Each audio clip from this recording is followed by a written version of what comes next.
All right, I haven't heard the bells, but the clock says it's after 7. Bells ringing now. There it goes. There it goes. Well, the clock is 2 minutes. All right, 7 o'clock, conservation meeting. Let's see, what's today? December 4th, 2012, Tuesday night. Tom will not be here. Nate Fogg will not be here. Dave, why don't you sit in for Nate tonight? Okay. So you'll be a member tonight. First item on the agenda is review of acceptance of previous minutes. And we didn't have those, right?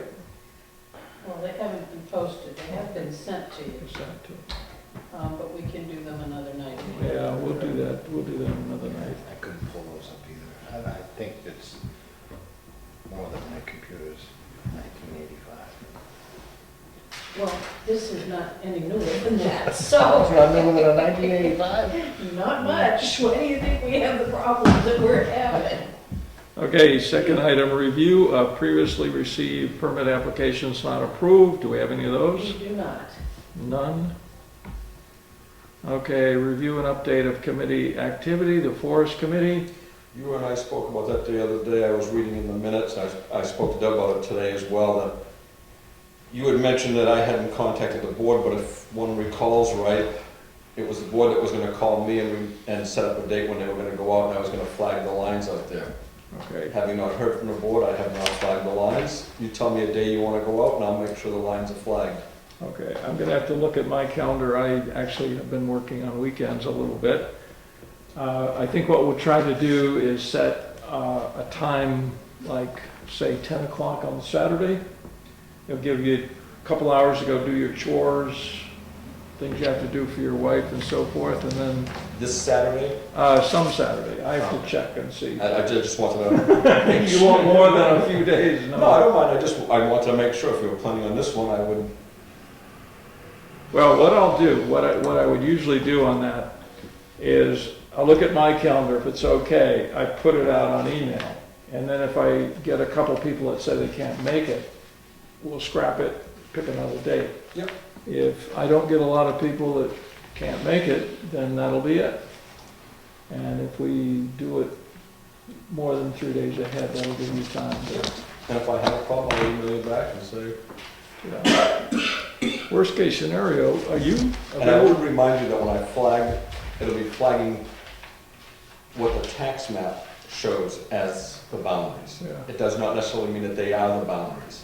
I know you were tied up on Fridays for a while. Are you tied up on Saturdays at all, or would you be able to be with us if we do? No, I can be there. Yeah, it's just that you would have some time ahead of time. Yeah, it all depends. Like I said, my schedule is very fluid lately. Yeah, well, we would need a guide to show us where these discrepancies might be. All right, that would be good to do before Christmas, before we get a foot of snow. Yeah, that'd be a good idea. It's pretty easy walking right now. We just have to wear orange for a while. Okay, Natural Resources Inventory Ad Hoc Committee. The idea there was that we were going to work on that chapter.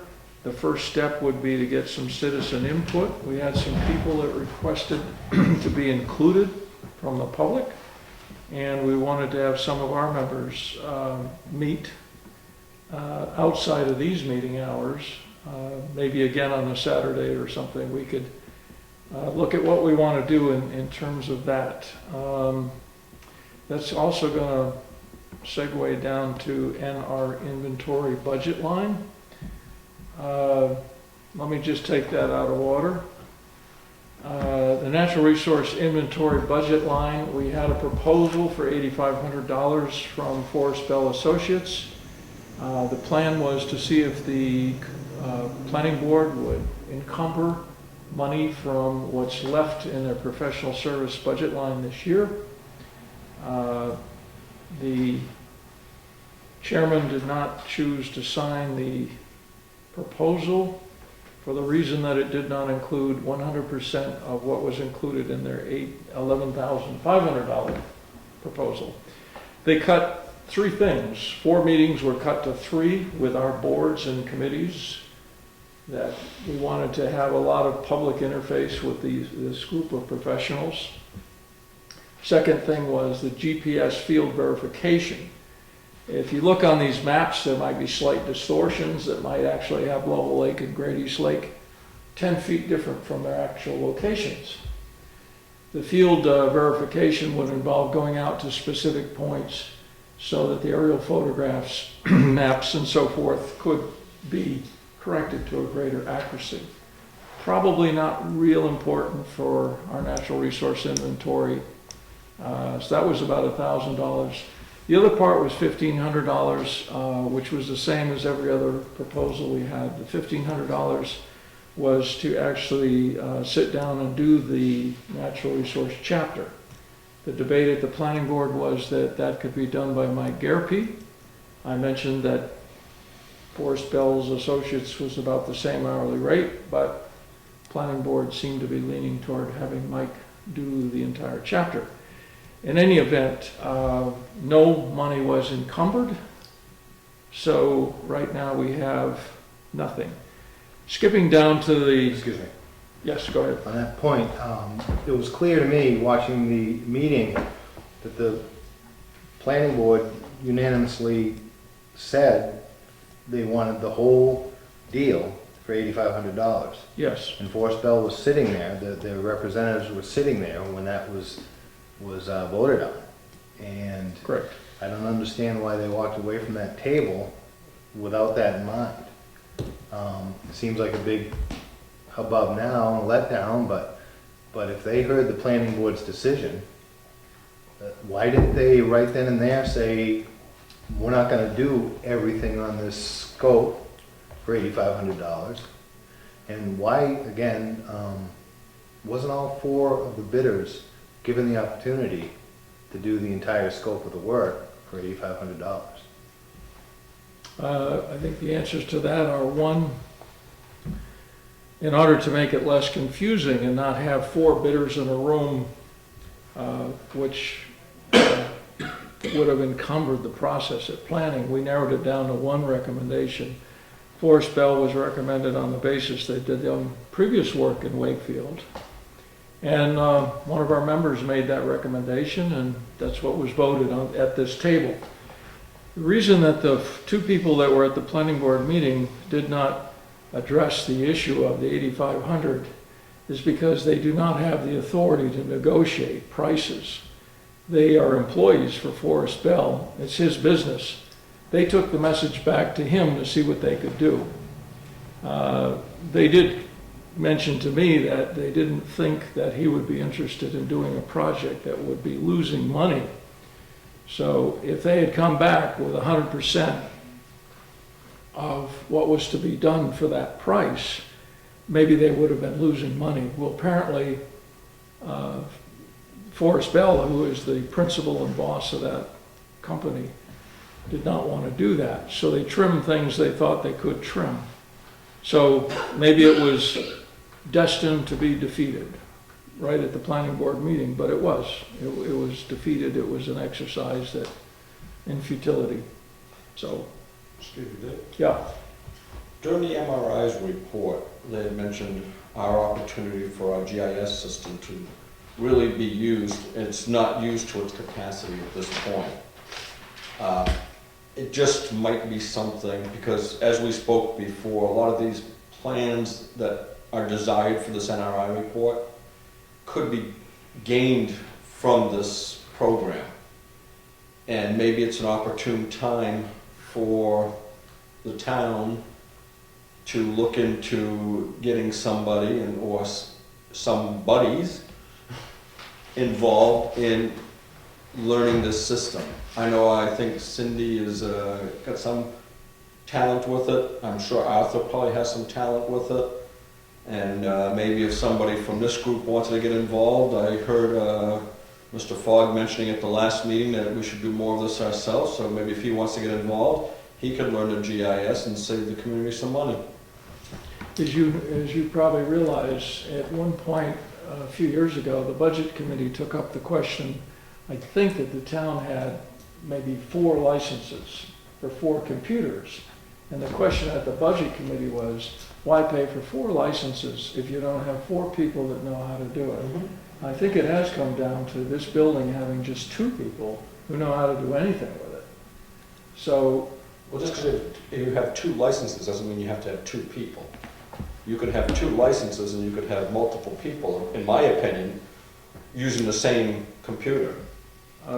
yeah, well, you could have a, You're only licensing the computers, you're not Yeah. licensing the individuals, You- I wouldn't think. well, you know, kind of Cindy's computer is kind of tied up at her Right. desk. Yep. But there is a space that Mike Garapi was using in the land use department there.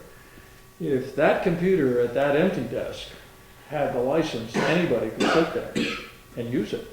Well, this is what I'm saying, Yeah. maybe we need to explore that with the planning department and see Yeah. if, where the license is held on which computers, and maybe somebody from the Conservation Commission could have access to.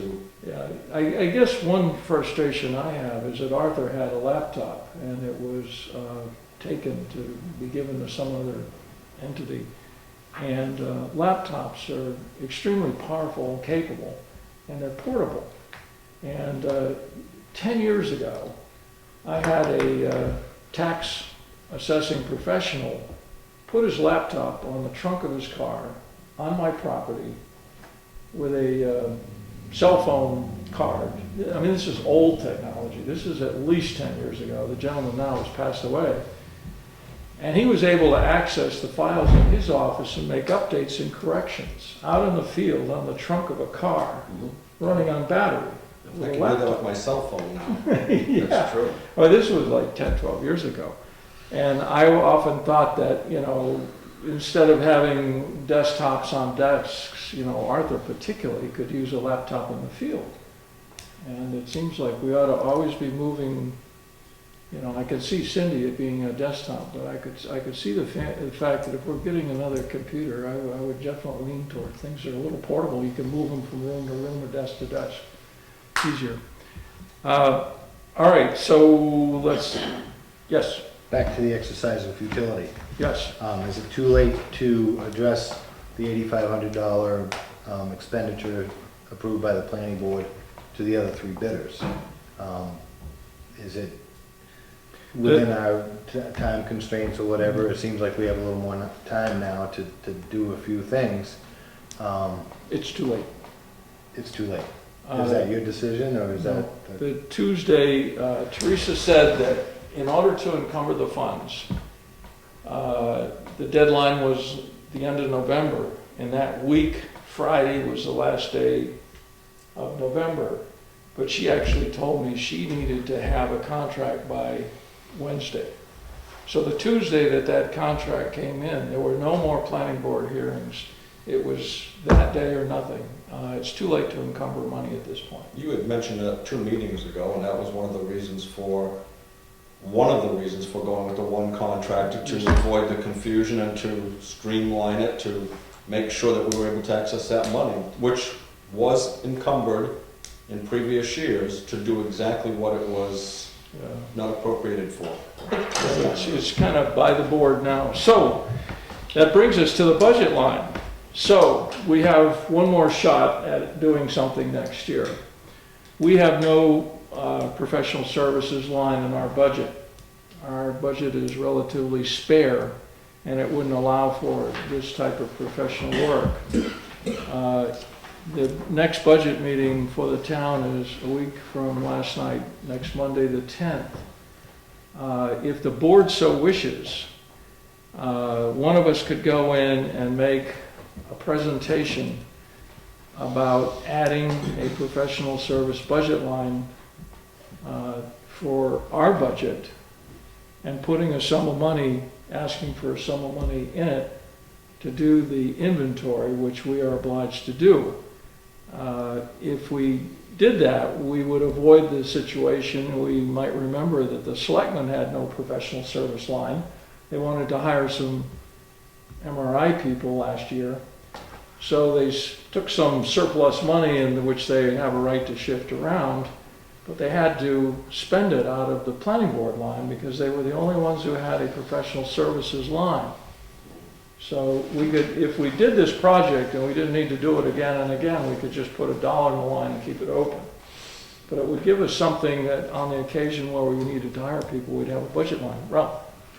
We have a line in the Conservation Commission now that's for educating ourselves. Isn't there a line to the effect of, Pete, you could probably help me out with education, manuals like You this, can go to seminars and stuff. seminars? Yeah, there's a fund for that, but I don't think you would be able to use that for professional services. Well, what I'm talking about is educating ourselves like we should always be doing, you know, an ongoing education effort.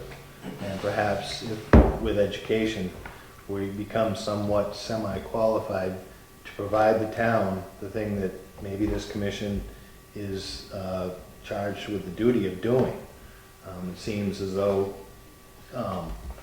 the idea of doing it on a volunteer basis is kind of foolish if you don't really know what you're doing.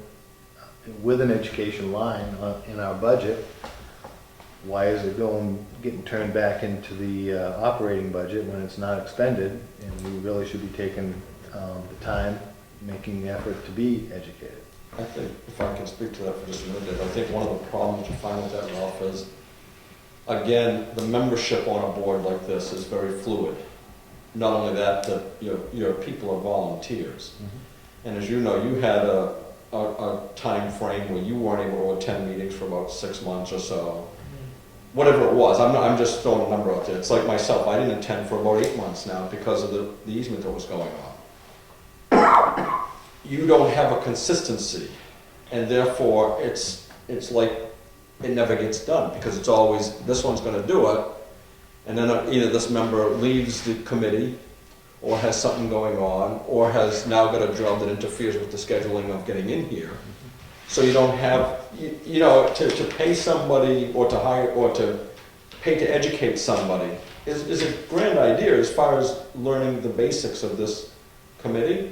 But I think as far as educating them to be able to run something like GIS software, you know, is a task that shouldn't be done. They have $20 a night classes over at Kingswood High School to teach you GIS. If it can be done for that kind, then I fine. mean, it just seems to me if we want to be commission members, we should have in mind the idea of becoming knowledgeable of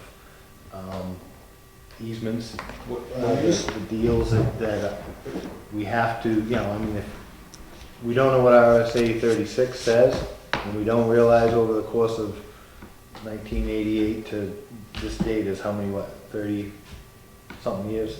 No, maybe not 30 years. A long time has passed since we know we've been tasked with creating an NRI in the town. Folks that join the commission, if they are given the tools, they could probably accomplish the mission. And I think that an effort maybe to just raise that line that's existing already, so that we can take the seminars, we can take the education, the steps towards the education that we need to be effective commission members. I think that's a more palatable idea than trying to create a professional line in this commission that may not have a chance. You could talk to different ones that have taken those courses. I have taken those courses. Yeah. They're good courses, Mm-hmm. but if you do not exercise your knowledge in ArcView Yeah. weekly, almost daily, your knowledge of that program will be tested every time you sit down at that computer. And that's why I'm simply saying that we've got a couple of people down there right now that may be trained in that utilize it, that would accompany us in helping us to do this. Mm-hmm. And you could go get the training, you know, $20, I don't, that's up to you guys to decide. I'm simply saying that you may have members downstairs that are already trained in it. And it's just a matter of sitting down at the computer and having them look over your shoulder once in a while and say, all right, you know, or if you have a question, ask it. And it might be more advantageous to do it that way. I don't know. I think it would be harder to create a new line for professional services with this economic climate that we're in, and the budget committee that we're dealing with today. You know, we're all pretty stingy. I'll say that myself because I'm on there. if there's an existing line and we are dedicated to what we've taken an oath to help out with, then, let's. Creating the line's not the problem, it's putting money in it. Let me interject one thing. I sent an email to Howie. I think I copied but you didn't get it because I forgot to add your name. But I emailed Howie before the meeting and suggested that we would be going to the budget meeting possibly next Monday night, asking for money to fund that budget line. It's easy to create the line and put a dollar in it. The hard part is putting $8,500 in it. But I told him to keep in mind that the planning board has asked for 2 years in a row for money to do exactly what we're trying to do, receive the money from the taxpayers, and is now in a position to turn it back unused. So money, we may ask for $8,500, and the planning board may be giving $14,000 back. So when that $14,000 goes back and forward into next year, it would offset easily what we're asking for, correct? That's if that money goes forward next year. That money doesn't have to go forward next year. That money can be put into surplus to, one, either offset taxes or one, to leave in surplus so that if the emergency comes along, the town is more economically prepared. But in a general way, that money going back would offset a draw. I just don't want you to think that when you turn money back, it's automatically coming back out the door again. It's not. But if that money presses the tax down opinion, then when we ask for money back, it would just be that. I would agree with Ralph. I find myself finding that hard to say sometimes, but I would agree with Ralph that this is not the economic climate that you're going to probably convince people one way or the other. Well, I figured, we could just ask. It'd be up to the budget committee and the voters at the deliberative session. But I see it as a duty to ask. Yeah. I'd like to make a motion to ask the budget committee to increase our education line by $500 this year, so that 5 members of the Conservation Commission, if able to take whatever courses are offered, have that money in there for that. And I believe that'd be an advantage to the town. You want to increase it 500? The line there, it's already, I don't even know what the line number is. You want to increase it to, or you want an increase of? An increase of $500. And what research gives you that $500 number to ask for? Well, I can imagine that if you take 5 $20 courses during the course of 12 months, 5 members do that, then somebody might learn something and it'll get burned, it'll be used. I think also that education line helps fund things like this and this. And that other little Conservation Commission book I have has got a blue cover on it. It's $30 got a lot more. book. Yeah. That line, it doesn't seem as though any of these have been updated. This is 2008, 2009 edition. This, I don't know when, I think I get this in 2009 or 2010. Those get updated every year, Ralph. Your land use regulations? Why aren't the members getting copies of it? The Conservation Commission should put in a request for, I think, 5 copies, and they usually get them every year. Okay, well, I've not seen a year where you didn't get one. And matter of fact, I think I have, it's in my satchel at home, but I think I have the newest copy. so, And that's as a member of the Conservation Commission copy. So maybe they're downstairs, maybe you haven't picked them up. I can tell you I haven't been offered them. I haven't been aware that they're available. My understanding is planning gets them, select can get them, but I don't recall conservation getting them. Any division of If you planning have in one. town, when you adopt the, Conservation used to get them. when you adopt the provisions of the RSA, it was 673, something like that, which enabled the town to establish this commission. We as a Conservation Commission are part of the planning department in town, just like Heritage. So this is planning and land use regulation. That's usually, as I said, that's usually, you request that, and I agree with you, Ralph, they're like, Cut it out. they're not that much, they're under, I think we get them for like less than $10 a piece, because they buy them bulk. And that's part of the reason for the increase in motioning the board. Okay, we have a motion. Do we have a second? Dies for a lack of a second. dies for lack of a second. Thank you. All right, Ralph, I had one thought about this concept is that I do agree with educating members of boards, and I do agree with taking classes. But when we need a survey, we go out and we hire professional surveyors. And in a matter of months, you get a survey. And these people have apprenticed for 2 years. They've taken exams. They've been educated. If you look at the resume of the various proposals we have from these different companies, here's a staff profile for Forestville Associates. And they have degrees from college. They've taken multiple classes. And I think that the idea that if you take a class in GIS is very narrow-sighted, because I'm sure Cindy can get what she needs off of GIS. But the type of work we're talking about is they interpret aerial photographs. They have all kinds of training. I think most of these people have 1 or 2 college degrees. So for the money that you're paying, you're getting somebody who's just come off of maybe 10 or 50 projects, depending on how long they've been with the firm or how old they are. They've done exactly what we're asking them to do.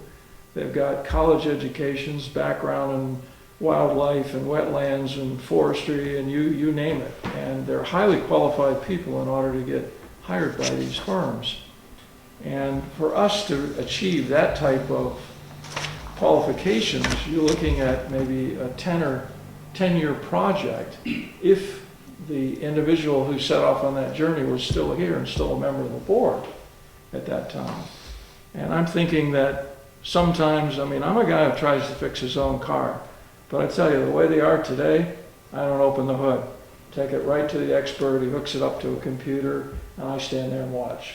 And I feel like this type of stuff, it's great if we knew something about it. It's great if we took a class here and there.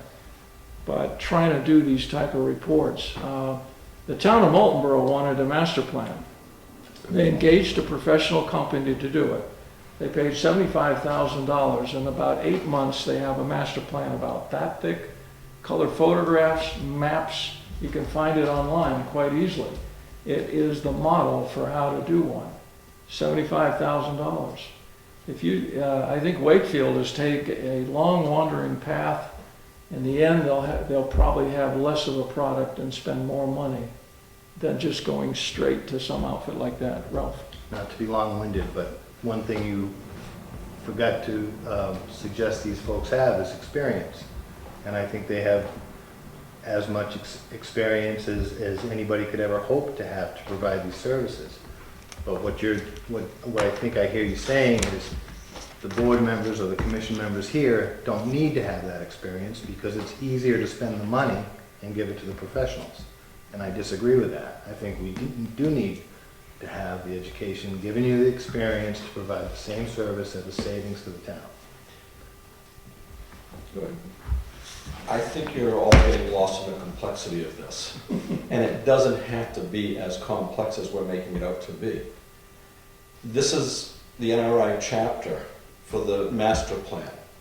It does not have to be the science, the science of the world. It has to show some maps, it has to show where we're at, and it should try to give direction as to where we'd like to go so that future generations can add to it, supplement it, and feed off of it. But we're not talking about the master plan. We're talking about the NRI report. I know Right. what we're talking about. You just said it was for the master plan. So there's a difference, and there's a duty. It's We have the duty to come up with the NRI. it's not much of a difference because you could use the NRI report for the chapter of your master plan. Absolutely. And I'm simply saying, it doesn't have to be that complicated. I can get Google Maps, aerial maps on that cell phone, just as good as you could get the old aerial maps.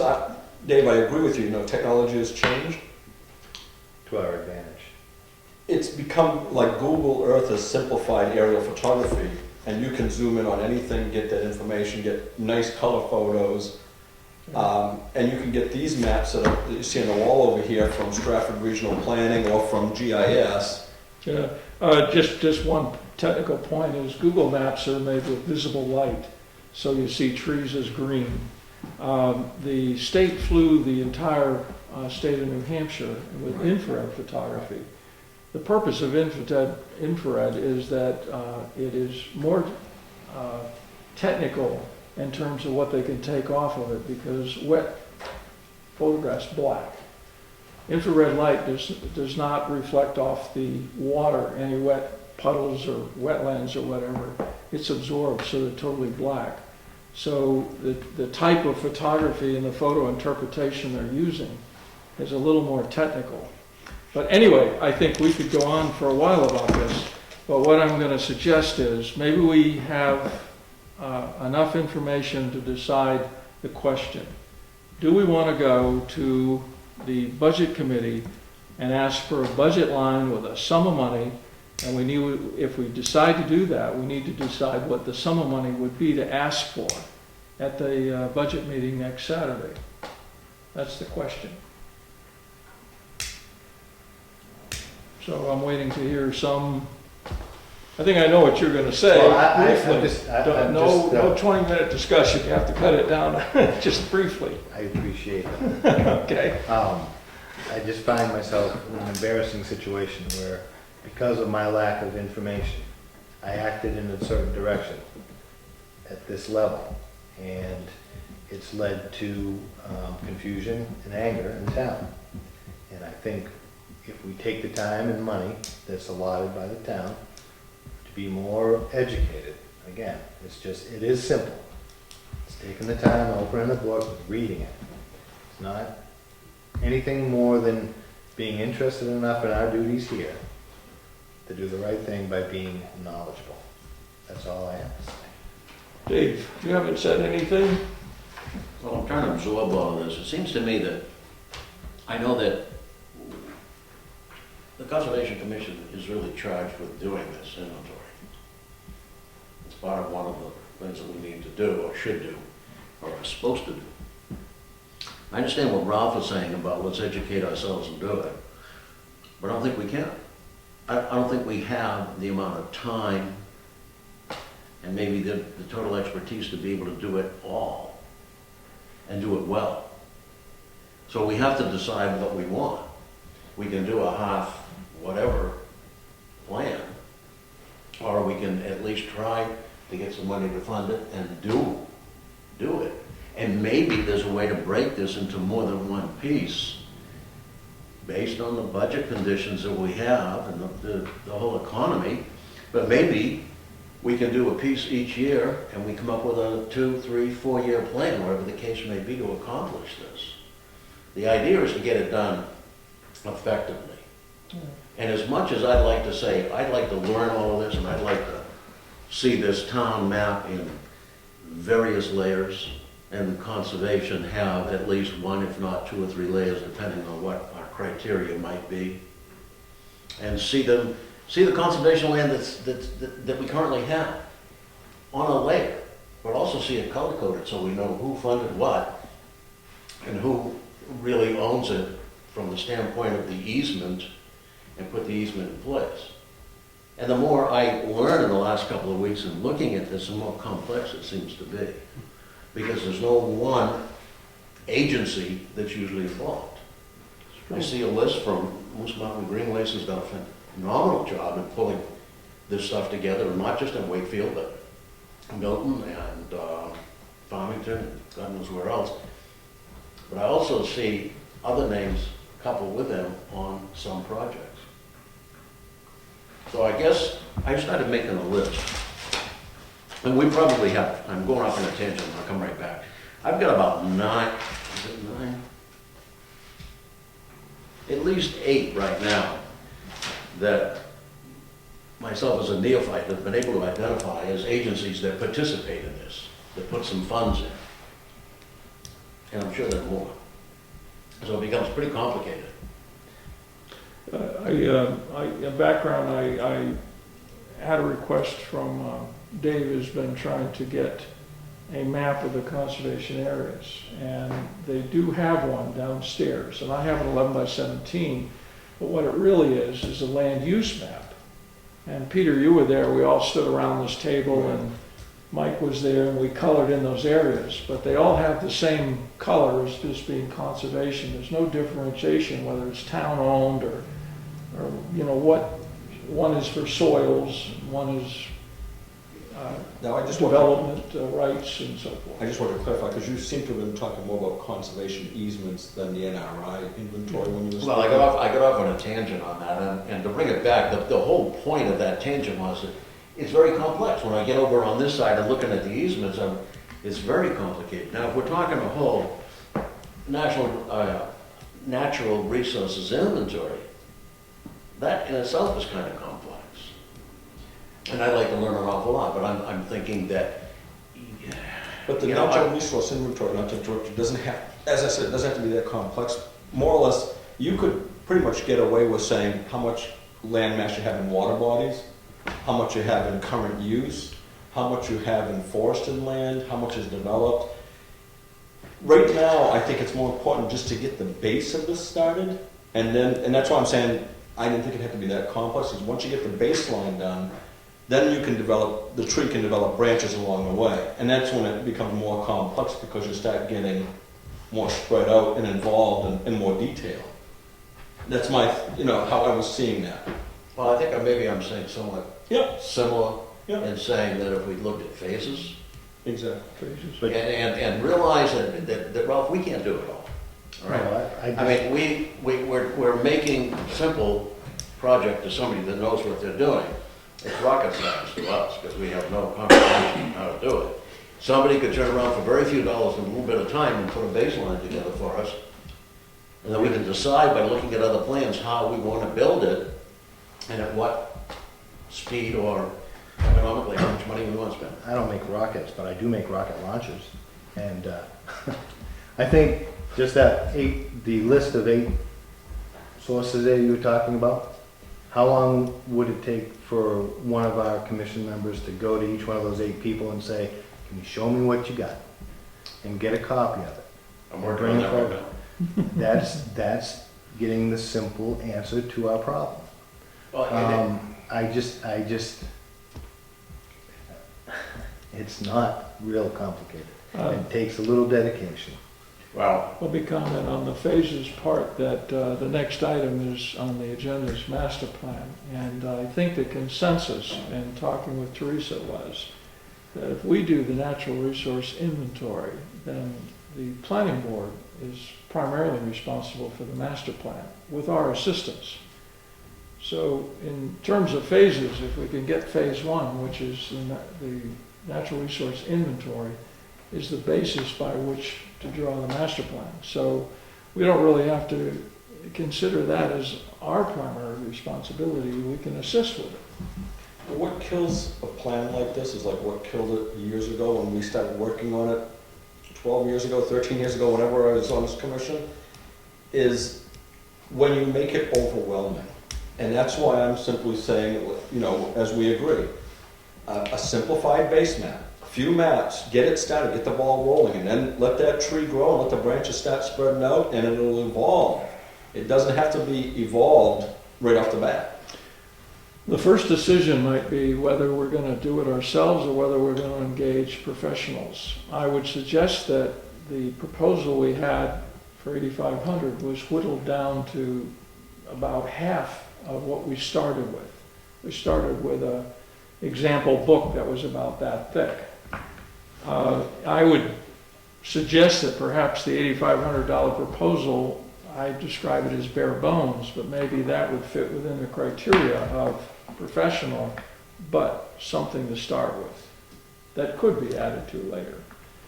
But anyway, we have 2 decisions. Are we going to seek a budget line? And if we do, what amount of money would we ask for?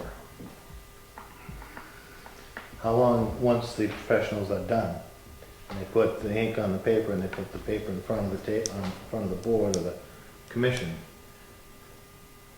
how long will it be before that expensive piece of work is inaccurate? It no longer provides the entire picture. Well, most if I just start with, what they're gonna be looking at is things like prime farm soils, wetlands, water bodies, rivers, geology. Things that The don't- natural resources are basically what existed here before we arrived. And I would suggest that probably, unless somebody's out there with a bulldozer changing the landscape, it wouldn't really change that much.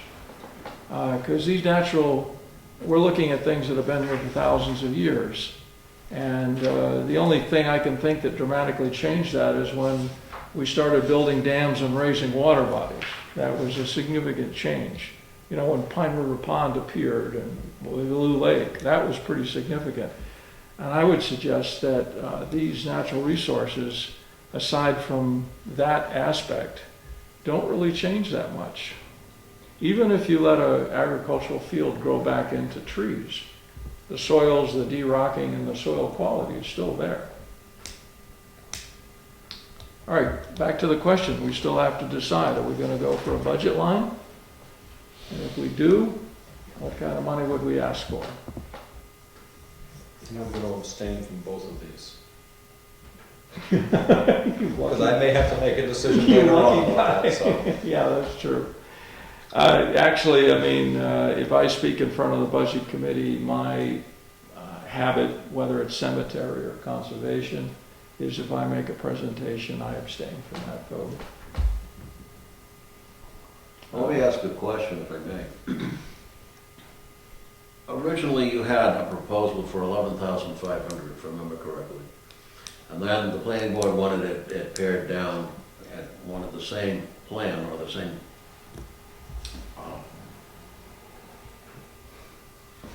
the same plan from Frost Valley. Wanted that same plan, and they wanted it for $8,500.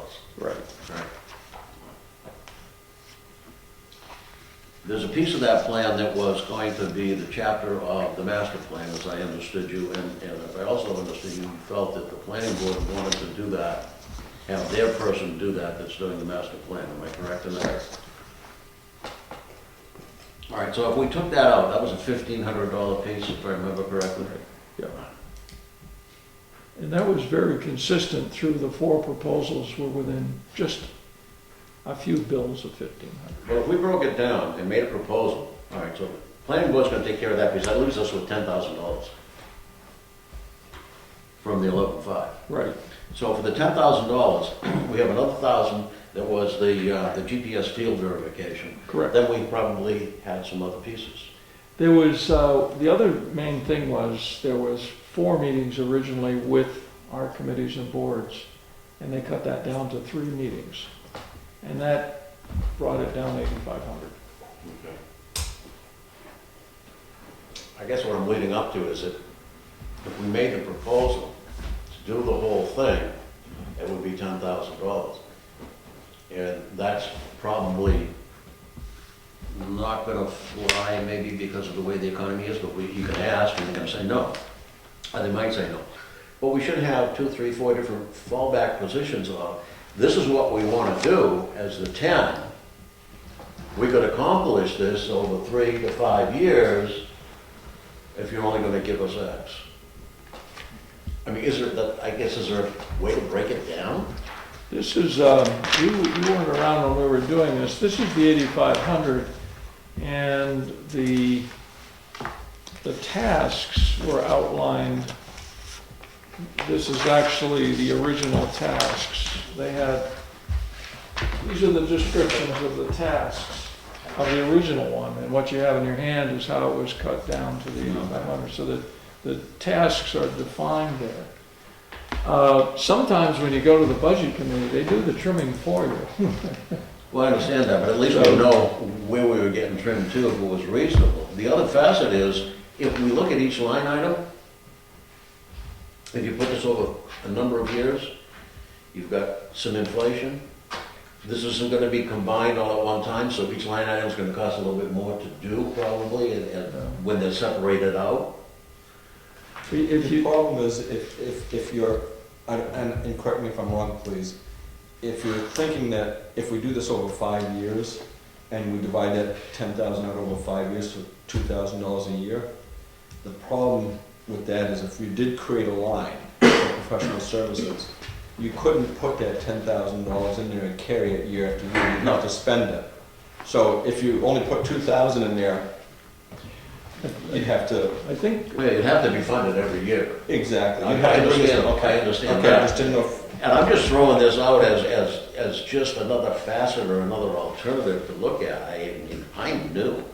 yeah, no, I just I even didn't know what I'm doing. The budget process is kind of weird with towns, and so. I understand it's- that. I think what Dave is getting at is the way we put this out for a proposal was that we outlined tasks based on the model we had, and everything was actually priced per task.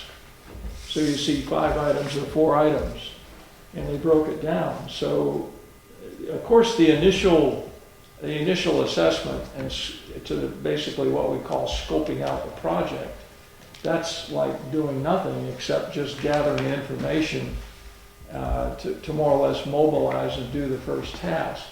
But if you had 2 or 3 of those tasks, it's priced individually there. You could see that it would be a sum less than $8,500. So perhaps, I mean, once you start with the initial scoping, you have to do something, because they can't just remember that all for a year and then they'd have to start all over again. So you'd have to accomplish something when you start, but you could see that maybe 5,000 or 6,000 would accomplish something. It'd get started on it. But the cost breakdown does help in basically what you're saying there. Dave, I wouldn't totally disagree if you went and asked for it because the money was encumbered for it. I mean, I don't think you'd find me standing up at a meeting, because even years ago when we talked about certain things involving the master plan, it was mentioned, the $75,000 Molten Borough spent, that was mentioned half a dozen years ago, that if you just did it all at once, it's done, and it's, it's behind you. Now you can work on forward. Problem is, over there, a 1 acre lot on Winnipesaukee is $1.5 million. Over here, it's, I know, they're a lot less. So the tax base isn't there to support those kind of programs. I guess what I'm thinking is if they had the guts to just go forward and vote $75,000, and people's eyes would water thinking about it in Wakefield, but they actually probably came out very efficient in what they accomplished, the quality of it, and the speed in which it was accomplished. It's a beautiful And the thing. eyes did water at the budget committee meeting when that was proposed about that many years ago. Yeah, okay. So, I think you've got some good thoughts, Dave, but we still need, one is, let's try this question. Okay, who would like to, I guess the chairman usually says, make a motion in terms of creating a budget line? To put a budget line in conservation for professional services. I'll make a motion to that effect. Do I have a second? I will second it. Wait a minute. I thought you just said you had a conflict. If you were going to the budget committee. I do not vote on the budget committee for a expenditure that I propose as a speaker. I don't think I'm disqualified officially in the sense that I'm not earning any of this money. I have no monetary contracts with the town, but it's just that if I go and speak at the budget committee, I think it's discretion. Better part of discretion is to abstain. I thought you said you had. Not here. And offering a second only offers up for more compensation. It doesn't necessarily put it to a vote. Yeah, I understand that. Okay, The only way we can discuss it is a second. okay, we have a motion and a second to create a budget line. You would have to put at least $1 in it, I guess, to keep it alive. It could stay for years with $1 in it. We have many lines like that. Any other thoughts about creating a budget line item in conservation for professional services? I do. If I understood you correctly, the money was encumbered for this purpose at one time. Okay? Other money was encumbered for heritage. It was. There was a Last year. package through the planning board the money was never encumbered, that's why it was available. It was raised and appropriated, Okay, okay? all right, It so, was not encumbered. It was encumbered This year. last year. The year before, it was appropriated, and it was encumbered last year because it wasn't spent Well, from the year before For heritage. for heritage. And it was supposed to be shared money for the both groups to be able to complete their portion of the master plan. The discussion I remember at budget was that since both heritage and conservation were under the umbrella of planning, when they asked the budget committee 2 years ago for $25,000 and last year for $20,000 for their budget line for professional services, part of the pitch they made in front of the budget committee was to include work on these two chapters. Heritage, I don't think it's rude to say, Pam called her army in and they did a lot of work. And in fact, I was at a meeting a couple days ago where they're really narrowing down on a finished chapter for their heritage. But they did encumber money last year, and they put in some of their own money to get professional help to do this. all right, so I'm sorry. Oh, no, go ahead.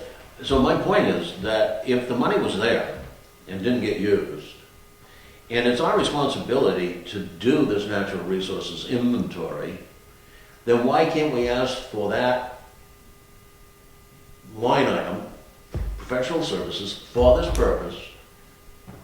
And the line item, as you said, can remain in the budget if it's only funded with $1, if we use up whatever money gets appropriated to put this plan together. So I don't see why we can't ask for the money to do our job. And I think one of the areas where the public may be more understanding than in most times is the fact that, as has been mentioned, this money was encumbered to be used for that, has not been used for that. But one thing you have right now that you haven't shown the town for the last 2 years is an itemized bill on how it's going to be spent. You do have that in front of you now, so you can look at the public and you can say, it's going to cost us this much, we have it scheduled out, we just need the money now, so it will get done. It's a very good point, because what we've accomplished this year by soliciting these proposals and 4 of them, is we actually established a baseline for what it does cost, and the proposals weren't that much different. And we do have something now, because honestly, 2 years ago or a year ago, we knew how much it cost per hour to hire people, but we had no idea what was entailed. I'm not sure that any of us at the table know exactly what a standard MRI plan would be. There are some standards published in the state for what it should entail. So we do have some numbers now. We have a written proposal. This one is very brief. I've asked Forrest Bell to give us a copy that did not have signatures for planning board people on it, but to give us a copy that had a signature line for conservation members, board members. Well, to go a step further, if we can get a line item, or we can get a line item for this in our budget, and we're able to do this, and we can work with whatever company that gets chosen, and we work with them, to Ralph's point of trying to do some of this ourselves, under their guidance, there may be things that we can do to pull stuff together for them that may save a little bit of money, or if we get a little bit more bang for the buck. Yeah. But it comes down to the point that you talk about an automobile today with I take mine to a mechanic and he plugs it in and says, well, we gotta change this. Yeah. And I'd say, well, what is that? But we also talked about how the natural resources that are here today that would be indexed have been here for centuries, eons, and aren't changing, so it's not like a new car. It's the same old ground. It's the same old rock pile. It's the same old puddle of water. It's how you put it together though, Ralph. It's not that the fact that the resources have changed, it's a matter, there's a plan and there's a way to pull data like this together effectively into a database that we have. Now we can learn from that process as we go. We got five tasks Yeah, they cut it down to 4, I think. You're looking Yeah. at the older one and the newer one both. Yeah, then it's down to 4, well, there's 3 here, so, No, but- it's on the page. okay. I'd make a One motion to argument I move the throw at you, Rob? move the question. One argument I just throw at you is that old car didn't have the emerald beetle, the Asian longhorn beetle, didn't have milfoil. So there are a lot of things coming into play, and today's world's gotten a lot smaller. Things are being brought in that do affect your natural resources. You know, the woolly algid for the hemlocks, which could, you know, you've got things coming in. So I'm not totally arguing with you, you know, things are what they are, but there's plenty of room for major change to happen in an instant. And if you don't have it documented, you don't know what you're missing. Well, so Well- we're gonna take an inventory of all the beetles and the bugs that are out there too? No, but I'd say you'd want to know where your hemlock stands are, where your ash trees are growing and stuff, so that you could have a good idea where these insects might be impacting if they do enter the region. Well, let me throw another thing. I was talking with Linda Shire today at the yeah, I know you want to move it, but this is important, I Okay. think. I really, bear with me, Rob. I probably don't know what I'm doing, but, you know. No, you do. I can I know talk just you as do. well I as know you you can. do. Uh, I know you do, Dave, and that's, Talking with Linda, she said that Province Lake has got a big issue this year. They've had an algae bloom over there this year that's much greater than they've ever had in prior years. And she showed me pictures of it's green. And she showed the people at UNH, and they got all excited, and they said, well, tell so-and-so to go get a jug of that for us, but be sure they wash their hands afterwards. This is very, very toxic material. So that's something that this year has just, instead of lasting for a week or two, it's lasted from September through November. So there are things out there that are changing. Province Lake is, I mean, the deepest point is 15, 16, 18 feet deep. It was a very warm year.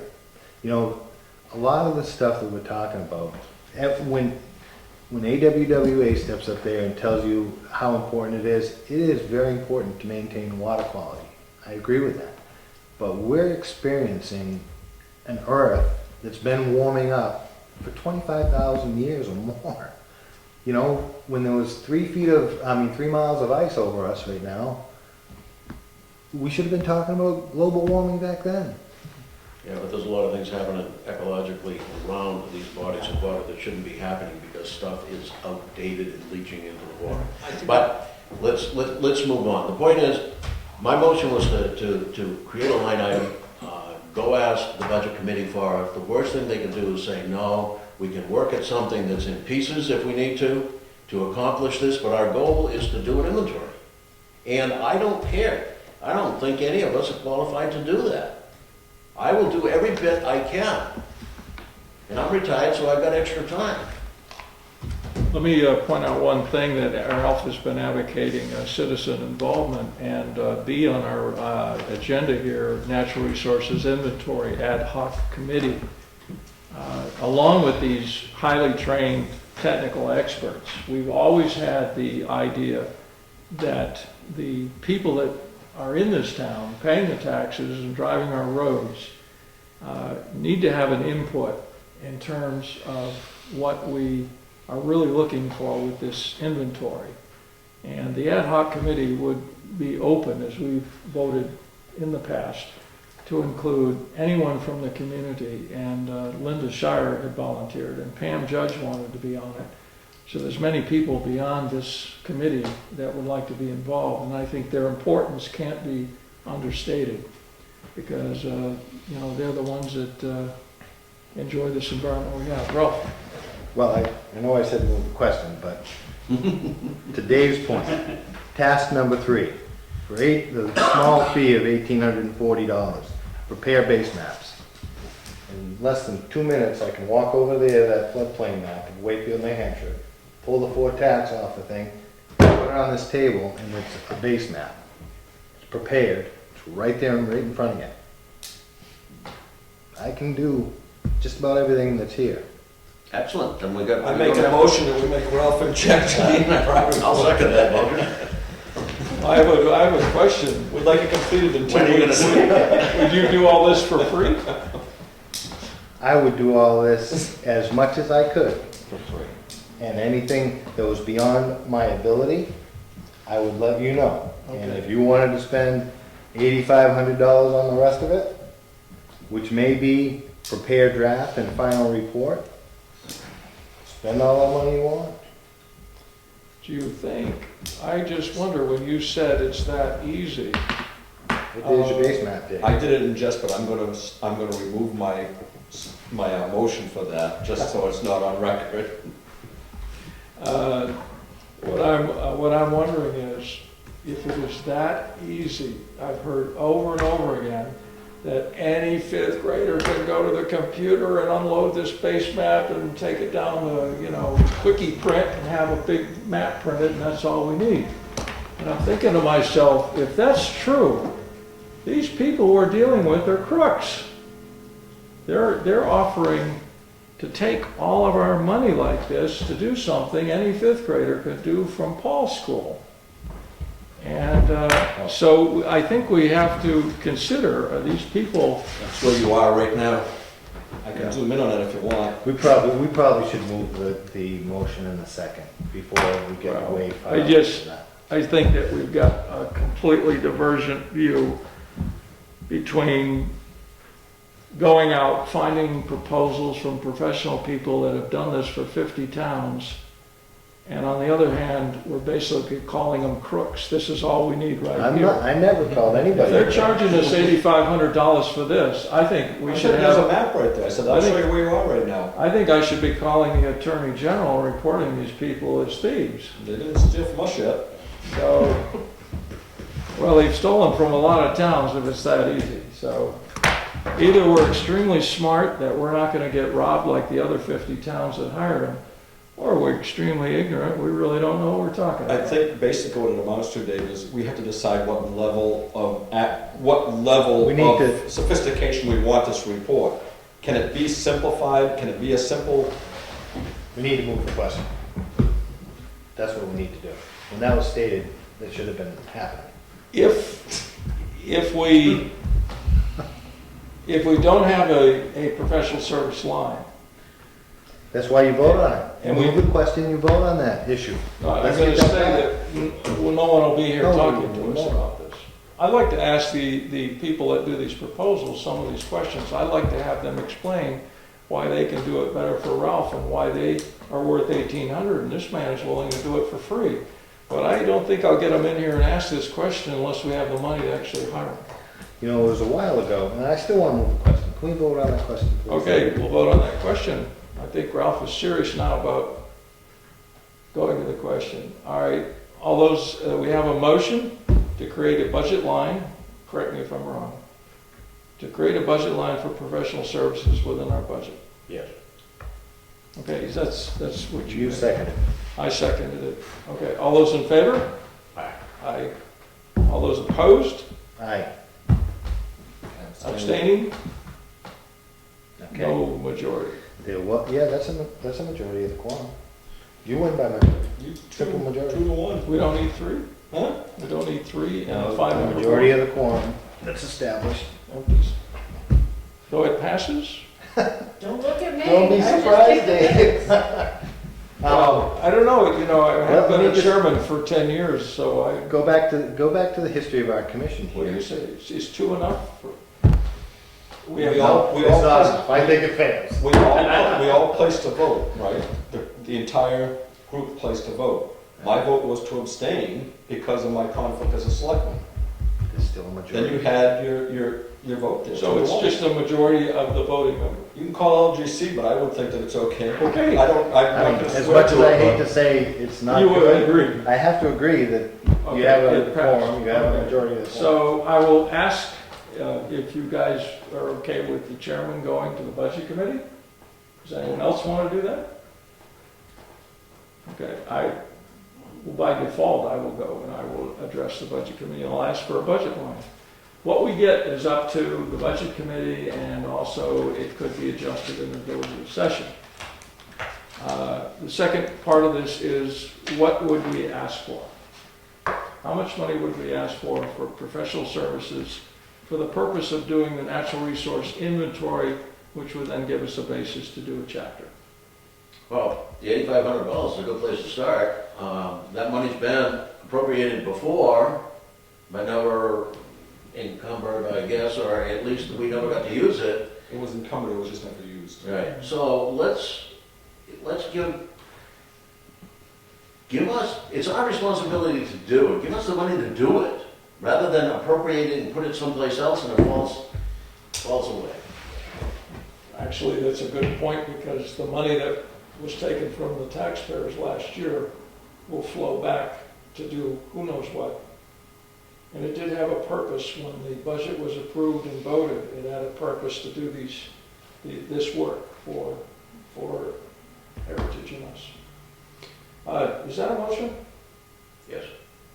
A motion to ask for $8,500? Based on what's been done in the past and the money that was available at one time, and we should have that responsibility. Do we have a second? I'll second it. Further discussion? What's been done in the past, I know I was asked to go down and get some of these maps.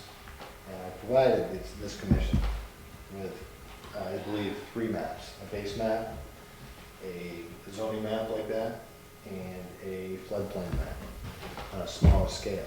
And I'm curious, does the commission have any idea where those things are anymore? Smaller map? scale, no, half the size. But that floodplain map, zoning map, and a base map. Who asked you for that? Conservation Commission. And as an assessor, I was able to go down and get some of the expired maps and provide them to the Conservation Commission. I think this was back in 2010, or maybe even 2009. Do you think they're in that closet back there with the file cabinet? I have no idea. I mean, it might save us $1,840 if we give that to FD Bell here and they have a base map. Dave, when do you have to go before the budget committee? Well, a week from last night, Monday the 10th. No, maybe if Mr. Fogg can come up with those maps, and he can say before standing up in I front of that budget committee. already came up with the maps and I gave them to the commission. I'm curious where they're at now. You said those were expired maps? They were. Every year, cardiographics, if there's no changes to the tax maps for any reason, I don't know if we get full, complete copies. I don't think we get full, complete copies of these, but if there are changes, boundary line adjustments and stuff like that, you get at least a changed map of that tax map and line. This is on computer, couldn't we just go ask, I assume it's Cindy, that you go ask her and she just print the darn things out again? Well, No, it's not a map like these, or half the size what I provided. Well, Because wherever you secured them from the last time, the original should still be there, so you should be able to secure copies again. we have updated copies that are. And that would be even better. Yeah. They're updated. Yeah. You want me to go check the file cabinet and see if they're in? Last time I saw them, you were in the corner Then that's, behind the we cat. can, that's probably where they still are, Well, nobody's taken I them. haven't been in there. But my point is that they're outdated, so let's get new ones. And Ralphie just Is said that there's no easy, updated huh? ones. I mean, if it's that easy to get new, It's no pretty problem. easy, it's pretty easy. All right. I'll do my best to do it. I can't say that somebody else hasn't already come in and spoken to them. what does cartographics get a year for producing maps? I think $6,430. Okay, and they update the tax maps, and they spin off these kind of as a, If there's changes to them. well, the floodplain wouldn't change. That's, Okay, so we don't break this. Well, those floodplain maps, I believe you can get right on our taxes, on our website, because if you go to the tax maps, they can show you the aerial views, and they can also show you other areas. So all you gotta do is click on that, and you can print them off all day long. Well, you can, I printed off one, where is it, I got it right here. There's a picture of a piece, There's a tax map, and if you want, you can select a certain field. that's just a portion, you know, small. before we accept a map like that as being equal to what they produce, what these folks produce, I think you would have to answer the question, are they really accurate? What I would say to that is, about 6 years ago, maybe give or take a few, Cartographics Associated did a flyover of this entire town and guaranteed the accuracy of those maps to be within like a quarter of an inch. No, I don't mean, Yeah. I don't mean accurate that way, but I mean the extent of the floodplain. For instance, it shows that Union Meadows as having a very extensive floodplain. And walking it, I didn't see any real evidence of flooding. And I saw a lot of trees that wouldn't tolerate frequent flooding. They would be But it's dead. 100-year floodplain, so that, that just is signifying that that elevation, if the conditions were right, the water levels could come up to that elevation. Doesn't mean that they do, it just means that. Yeah. All right, we're getting off course just a little bit. I think we have a motion and a second to put an amount of 8,500, to ask for an amount of 8,500 to be put in that line by the Budget Committee. That's right. Any further comments about it? One last quick comment. If in discussion with the person or the company that we contract with, we determine, Ralph, that we can prepare the base maps very easily, then that line item comes out of what we're doing. They do the initial scope assessment, and then we jump down to conduct wetlands mapping and assessment. We've got the basic map, so that cuts that down. So we can sit and talk with these people to find out where we really end up. And we may end up a lot further along than we think we are. But we don't know that for sure unless we sit and talk with them. But the only way we can talk with them is if we're able to do a contract with them because we have the funds. Otherwise, we can't sit down and talk and get anything done. Yeah. But we can still get, and I agree with you, there are pieces of this that we can probably do. If there are things where we have to run around and count hemlock beetles, Ralph, or something like that, Linda Shire says she's got all kinds of people that would really be anxious to get out there in the woodlands and the forests and around the wetlands and do a lot of running around on stuff that might need to be done to pull a particular line item together. I have something here that I'll read because I have the only copy right now. Under the, this is Forrest Bell's proposal, Task 3, preparing base maps. FBE will prepare a set of large-scale natural resource maps that may include a base map, a topographic map, a water resource map, a wildlife action plan / land conservation plan map, an agricultural resources map, a soils of special importance map, an unfragmented lands map, a land cover land use map, and/or impervious surfaces map, among others. The final list of maps will be based on input from the town of Wakefield, meaning the committees under tax 1 above. If that was just one line there, if it just said a large-scale map, I think we're talking about two different things. So if we have these people here, I think maybe we can elaborate on exactly what is preparing a base map. Because I don't think we're arguing on something that's based on the input that they would have if they were here. I have to agree with that. I also think that if they're putting together maps or enhanced what we already have maps, we want to be sure that those enhanced are in the same database so we can get them year after year. Yeah. And I would think that they would do it the same way they would do, an architect would do a plan for a building. You've got layers. Yeah. And they're color-coded by electrical, plumbing, et cetera. It would be the same with this map. I think I would just ask, if you're the only person with a copy of that, if you would, Mr. Chairman, share that information with all the commission members so we can fully understand what we're talking about. I meant here tonight. This You got was it in an email. This was emailed to everybody. I'm reading off the Forrest Bell proposal that I emailed to everybody. I think we actually emailed all of them to everybody some time ago, but I just happen to have it right here to read. Thank you. Let me remind the new people, the people that haven't been around, that years ago, I think the town set off to do these things themselves. And I think that the plan was to have somebody who was capable of producing these type of maps. The town bought a large format printer, which you can't just push a button. Cindy can't push a button and produce these maps. Large format printers about this wide. I think the one we bought cost about $7,500. And it was never used.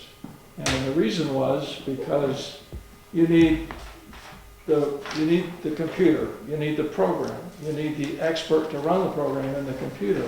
The final stage is pushing the button, and you need a large format printer to produce these large maps.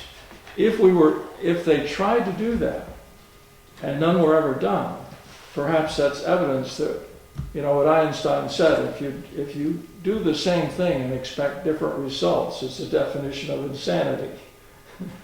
So, you know, if we were to start off again like, hey, we're going to do all this, we don't need anybody, it may wind up as a dead-end street, because we went down that road 10 years ago, And I don't think we should go down that road again personally. That's what I was saying, they did plot some, just for your information, they did plot some. However, like I mentioned before, if you don't keep up with ArcView all the time, you lose the ability to use it. And not because your license runs out, it's because your mental ability to run the program. It used to be very cumbersome, I don't know if it's improved, but that's what happened. Plus changes in membership happened, and that's why that thing got shoved in a closet and sat there for about 8 years. And I would like to just mention that if you guys do go forward with this line item and the $8,500, I think it would behoove you to lock arms with the Heritage Commission and ask them for their support in endorsing your doing this, because the money, and the planning board, because the money was there at one time for this purpose. All right, I think we have a motion and a second. We've discussed it thoroughly. Any other comments? All in favor? Aye. Aye. Not in favor? Opposed. Abstaining? We have to go to all three options. Keep in mind, I want to say this just one more time, if we have some funding and we have a line item, we can go to Forest Bell and we can sit down and talk and see what we can do and what they can do to get something done. Otherwise, we can't do squat and we're not going to be able to do it ourselves. Oh, you can pull certain things off, but you can't do it all. I don't think I can do it all. I can guarantee you that I can't do it all. When it comes, I mean, the draft and the final report, I'm really not sure what I would be reporting, and I'm really not sure it would be a logical report. You know, I could be a bare knuckles guy that says, I found a whole lot of trees and a whole lot of rocks and a whole lot of water puddles, and here they are. But This is where they're at. But you understand my point, if we have some money, we have a budget, we have a line item in our budget, we have some money, we sit down with these people. We sit down and we discuss line item by line item on the proposal and dissect it and find out what it's really all about, we can do something. But without that line item, we can't sit and talk about anything. I'm willing to take part of the conversation, you know, I'm just. Well, you guys wouldn't vote for it. I don't know about that. Okay. Until it's All in right. progress. All right, let's All move right. on. Yeah, we've covered the budget line. We've also, I think we've discussed the master plan pretty well. If that's going to happen, it'll be in the future when we're done with the inventory. There's been some discussion that maybe the planning board would be doing that with Mike Garrity, but again, he would need this information that we want to produce in the way of this inventory. Next item, conservation land between Mobile Station Catholic Cemetery. I have not researched that, and I will go up to the courthouse and find those deeds. I just haven't had a chance. Almost had a chance today, but didn't quite make it. You might wish to wait till the landowner does their own research, which I talked to them the other day, and they are researching it. Yeah, They'll get you that much further ahead. yeah. I got the critical name and the date to start on the deed, and I thought if I had a chance, and I might this time of year, that I might get to it before they do. Because the first question of that, before we talk about it, is there really a piece of land there? We need to see some documentation. And if I could get that, we could start to talk about it and bring the owner's representative in, that would be great. I would look at also the adjoining properties to see what surveys there are of those properties, Right. and that'll indicate to you if there is this, you know, if Yeah. as a, for instance, you know that Branch River Commons was surveyed before they put up those buildings. I'm sure. My second stop would be to go downstairs at the land use department, pull that file, That'd be my first thing. because supposedly there's a right of way there. Yep. And the land wouldn't be there, but the right of way to the land would be there. If there's no right of way, that would not be good. And they would show it, they would probably more than likely show it on that survey. They must have researched that thoroughly. Okay, new permits. Do we have anything new? We have a wetlands minimum impact application from the Dominic Moore Trust, which you signed already. That's from the That was the meeting you weren't here. meeting I didn't attend. Why have we still got one copy? We do retain one, don't we? We retain. We retain one. No, the, Conservation Commission gets one back after Monique has processed it. okay.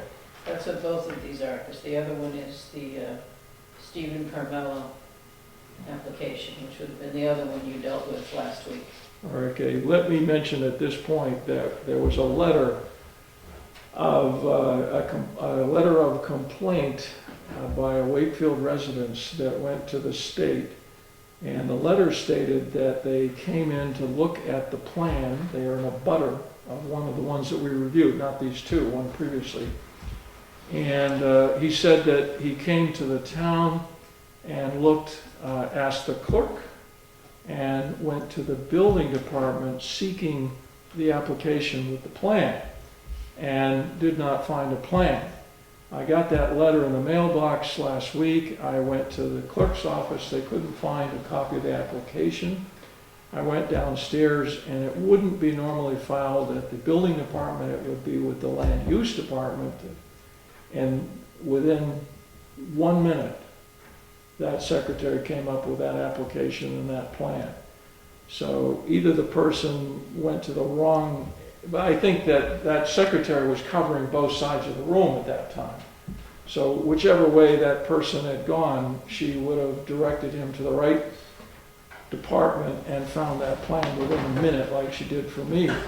But anyway, we did get an admonishment from the state saying, reminding us that those plans must be available in town hall for inspection by the public. And I think there was not a problem in the basement. I'm still going to look into the issue with the clerk. I'm going to suggest they have we do about this many plans a year, and if they have just a cardboard box and keep them filed in order, if someone comes in, it'll probably be in the first, recent plans. They need to be able to pull it out and provide it when requested. They have them in the filing cabinet there, in that order. When I went and asked, it was not the regular town clerk, and they couldn't find it. Okay, no, I went in there 2 weeks ago and pulled one, or asked them to pull one. Yeah. And it was like the third drawer of the filing cabinet, and it's all conservation. That's the way it should be, and of course, unlikely somebody would look for one that was 2 years old. It would be usually in the front of the drawer if we keep them chronological. Ralph, you had your hand up? Yeah, it's helpful information. The reason we get 5 copies of everything, 1 copy goes to the state, 1 goes to the town clerk, 1 goes to the planning department, 1 goes to the conservation department, or files, 1 stays in the land. Well, I hate to see a letter that suggests that we're not doing it, and I think we are, but anyway, the problem was addressed. Okay, correspondence received. It was that letter I just mentioned was the correspondence I got. No, you Yeah, said that that. was it, we discussed that at the last meeting, I believe.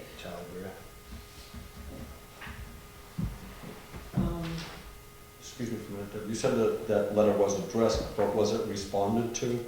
Has anybody recontacted that individual to let them know that the file is here? Because I think that would be the proper thing to do. Yeah, that's a good thought. The letter, I guess they complained to the state, so the letter I was reading was from the state. Yeah, but I mean, just maybe a simple phone call or a letter letting them know that the plan is here and where they could find it. Do we know the party involved? Yeah, Oh, okay. Well, we had a copy of their letter. They also contended that they owned the land under question. So the purpose of the letter wasn't simply the failure to produce the plan, but there was other issues too. yeah. Okay, I can see what it would be. That was the property on Long Ridge. Mr. Chair, could you direct somebody to take care of that Just- tomorrow? Or? Just about to. Okay. Deb, I might still have that letter. I don't know if I put it back because I ran around with it that day, and I'll get it to you and we'll create a letter back to that person saying that the plan is available here. But I do want to check and make sure I want to see that plan in the town clerk's office, and I haven't had a chance to get there. All right, so you want me to dig up the letter for you? I think I might have to dig it up. Well, I know where there's a copy. Oh, you have a copy? Okay. Well, I don't think we want a letter to the state. They just reminded us of our statutory duty, a letter to that abutting landowners. I believe I have a copy of Okay. that as well. All right. Tell them, well, I'll let you tell them. I know there's one in the land use department. I saw that I'm plan. not sure what's on the letter. I know that there's a handwritten letter. I don't know that it has his address or anything else We'll on see it. what it is. I'll keep in touch with you with email. Any other correspondence? There is this one notice from the DES on, the Riley application, goes back to 2011, indicating that the restoration monitoring report is acceptable and that the property is currently in satisfactory condition and no additional remedial measures are needed. And they're closing their file. Oh, that's good. I got something else that I was asked by Arthur Capello to bring to the commission in order to get a consensus or a decision on what our interpretation of a butter is. A contractor in town came to me and asked me if I would apply for a permit by notification for the landowner and the contractor. And one of the abutters is a campground, and the abutters list had 61 abutters that are in the campground on the other side of a paved road. And I knew the PBN booklet pretty well, and I knew that abutters on the other side of a paved road didn't necessarily get noticed. I called Dale Kierstead down in DES.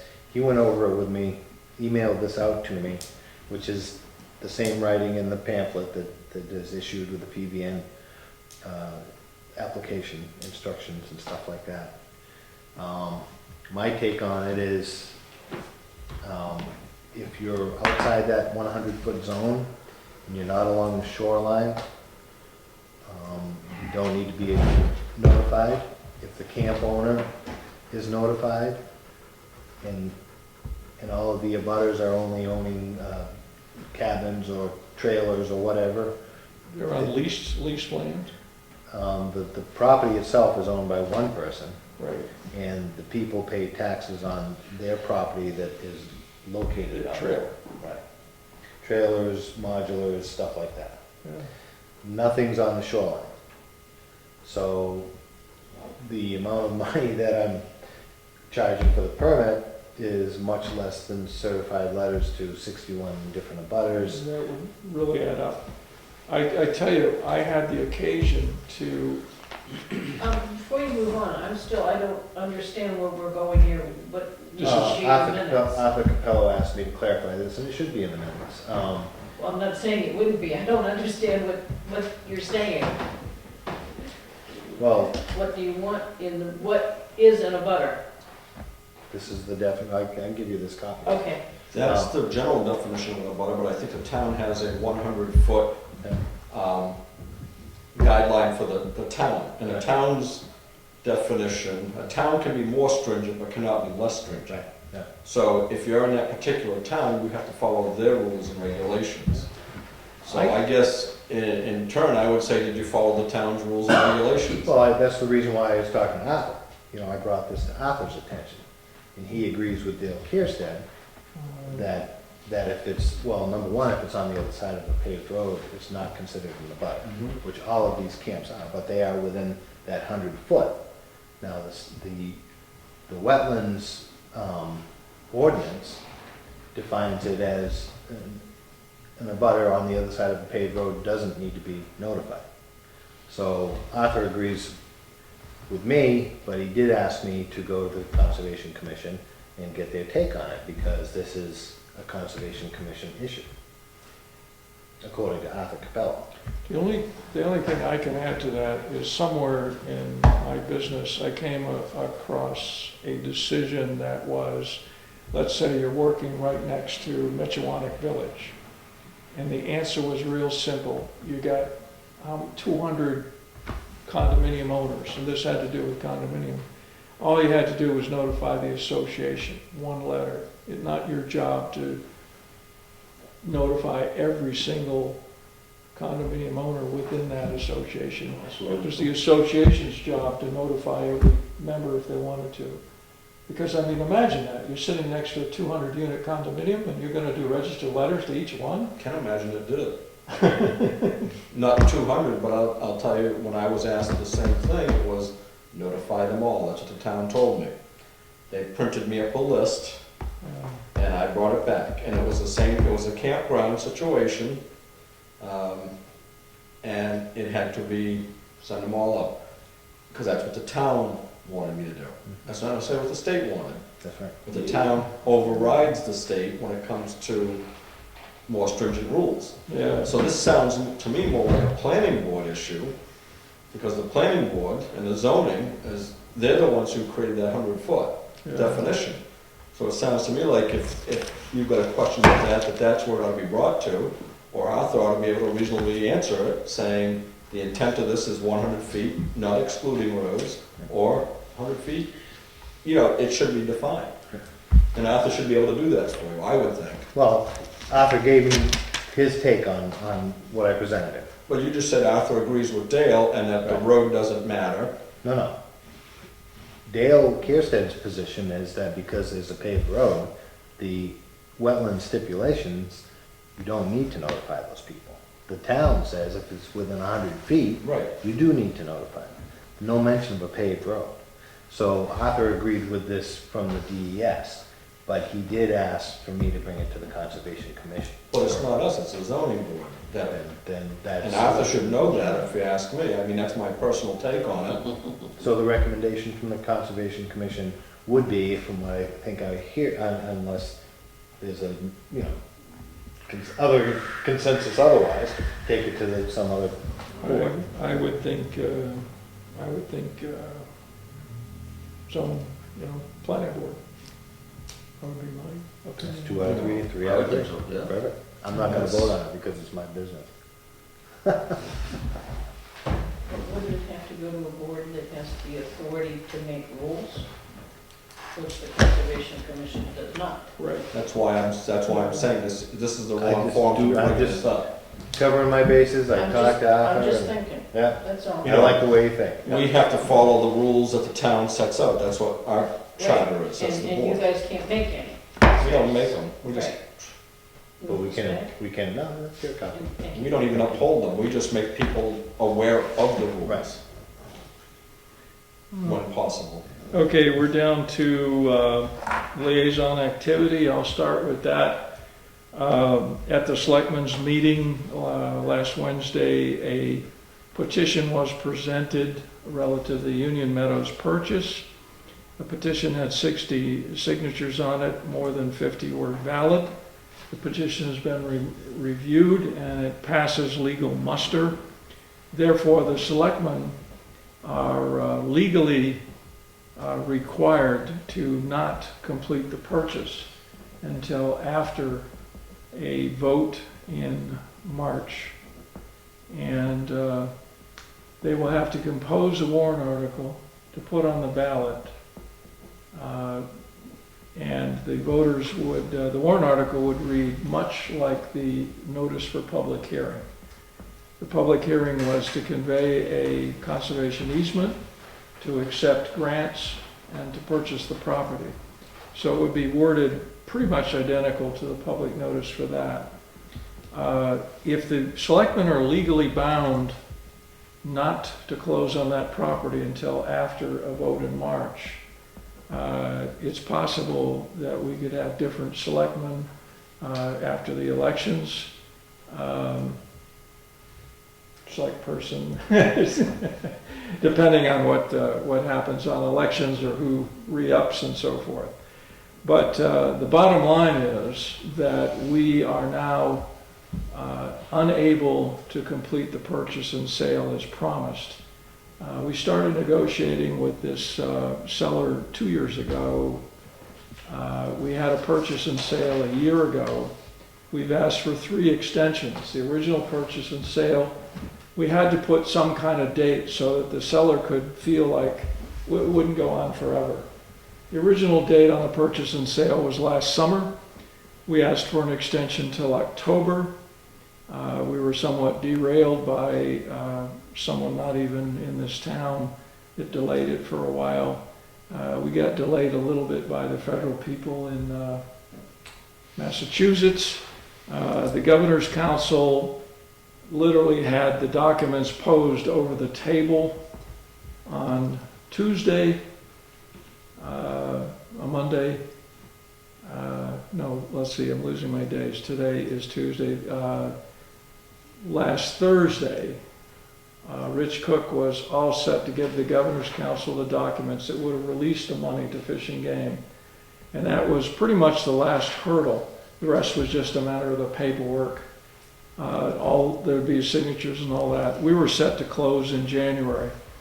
The current extension was to the end of January, and I quote, "So the selectmen cannot close by the end of January, therefore the purchase and sale is effectively null and void at this point." The seller would have an option to take a breath and think about it, because we have certainly extended her patience a long time. I would like to add to something here. I was talking to a friend about this, and my understanding was that the people who had an issue with this process weren't opposed to the Conservation Commission obtaining the land. They were opposed to the fact that Fish and Game was going to be involved and hold the lion's share of the rules to be made on that piece of property. So with that said, having spoke with a friend, we talked about it for a few minutes, and I think it would be a mistake for you to just put one warrant article in there stating the previous expectations. I think you ought to have two warrant articles out there. One stating the previous, that, should we have Fish and Game pay $85,000 on the easement and $25,000 from LCHIP, leaving the town responsible for $30,000. And if that should fail, would the town be interested in purchasing the entire parcel at the price minus Fish and Game? Or whatever. Raise and appropriate $135,000. Whatever it would take to finalize the completion of that sale, so that the town would own the parcel and Fish and Game would not be involved. So I think that's a reasonable solution. It would be, the whole thing is, if, again, it goes back to the education process of this commission. If there was a wider awareness of what we were getting into initially, I wouldn't have been convinced to go along with the federal funding part of it. We have avenues, and there's an opportunity to maybe, have full control of the easement as a town without federal funding, without the strings attached and stuff like that. When those avenues are given to the people and they make a choice, the majority will speak, and that's all part of a good process. I think a lot of people were wondering, why are we signing a purchase and sales agreement without a single public hearing? Why are we at this point now where it's do or die, jump off the cliff or don't? It seemed like to some of the petitioners that it was being jammed down their throat with the federal monies and the LCHIP grants and stuff like that. So, 2 articles on the warrant, I think, would be a wise approach. I would like to just add something, Ralph. The timing of that petition was poor. I agree with you. If that was the emotions and the feelings, it should have been done before the Conservation Commission spent close to $15,000 on whatever they got going right now. Yeah. Because as it stands right now, where we were very close to completing this deal, and let's not kid anybody, if the federal government or the state wants a piece of land or wants to impose their will on that land, they will. Because this was getting $85,000 for their imposing their will. Whereas most times, they'll just impose it through regulations. Like I said at that meeting, the shoreland approval, they've imposed their will on anybody who lives on a lake that they cannot do certain things within certain areas of the waterfront. And that's non-negotiable.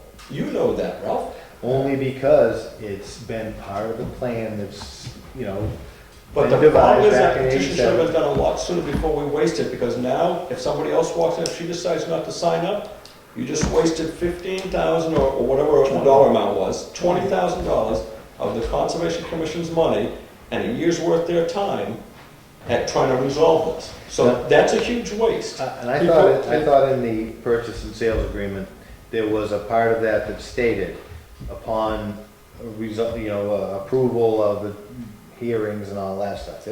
I believe there was part of that was written, so pending funding and approval of the town or the town boards or something like that after the public hearing. Yeah, but that doesn't say that if we hire a survey for $12,000, we're gonna say, all right, well, we're backing out, you owe us $12,000 now because we just had your land survey. I think that's part of the problem, the issue for the people, the taxpayers in town, saying, hey, you know, I mean, we went and surveyed it, when were we We had able to plenty of discuss meetings it?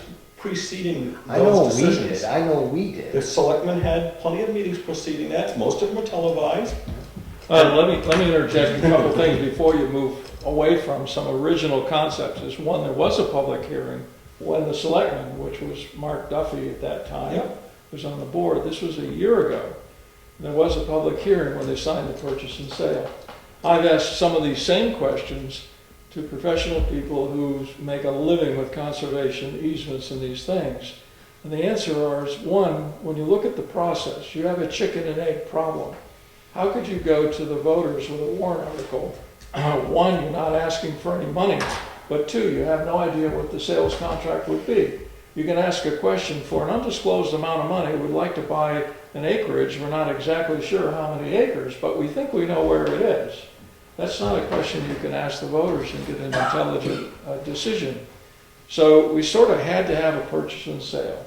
Then we had to do the due diligence, because before we signed any papers, we needed to know if the title was good. We needed to have the survey. Was there any encroachments on the property? All of the processes we did were in the normal order of the way things go. So there was a public hearing. There's one other thing that I got glazed over very quickly. Imagine a house of cards. Fish and game is one leg of this house in cards. You pull out fish and game, you pull out the conservation easement. The seller only gave us the bargain price based on it being conserved. L-chip only gave us the money because it was conserved. So now pull out L-chip. You've just pulled $135,000 out of the deal.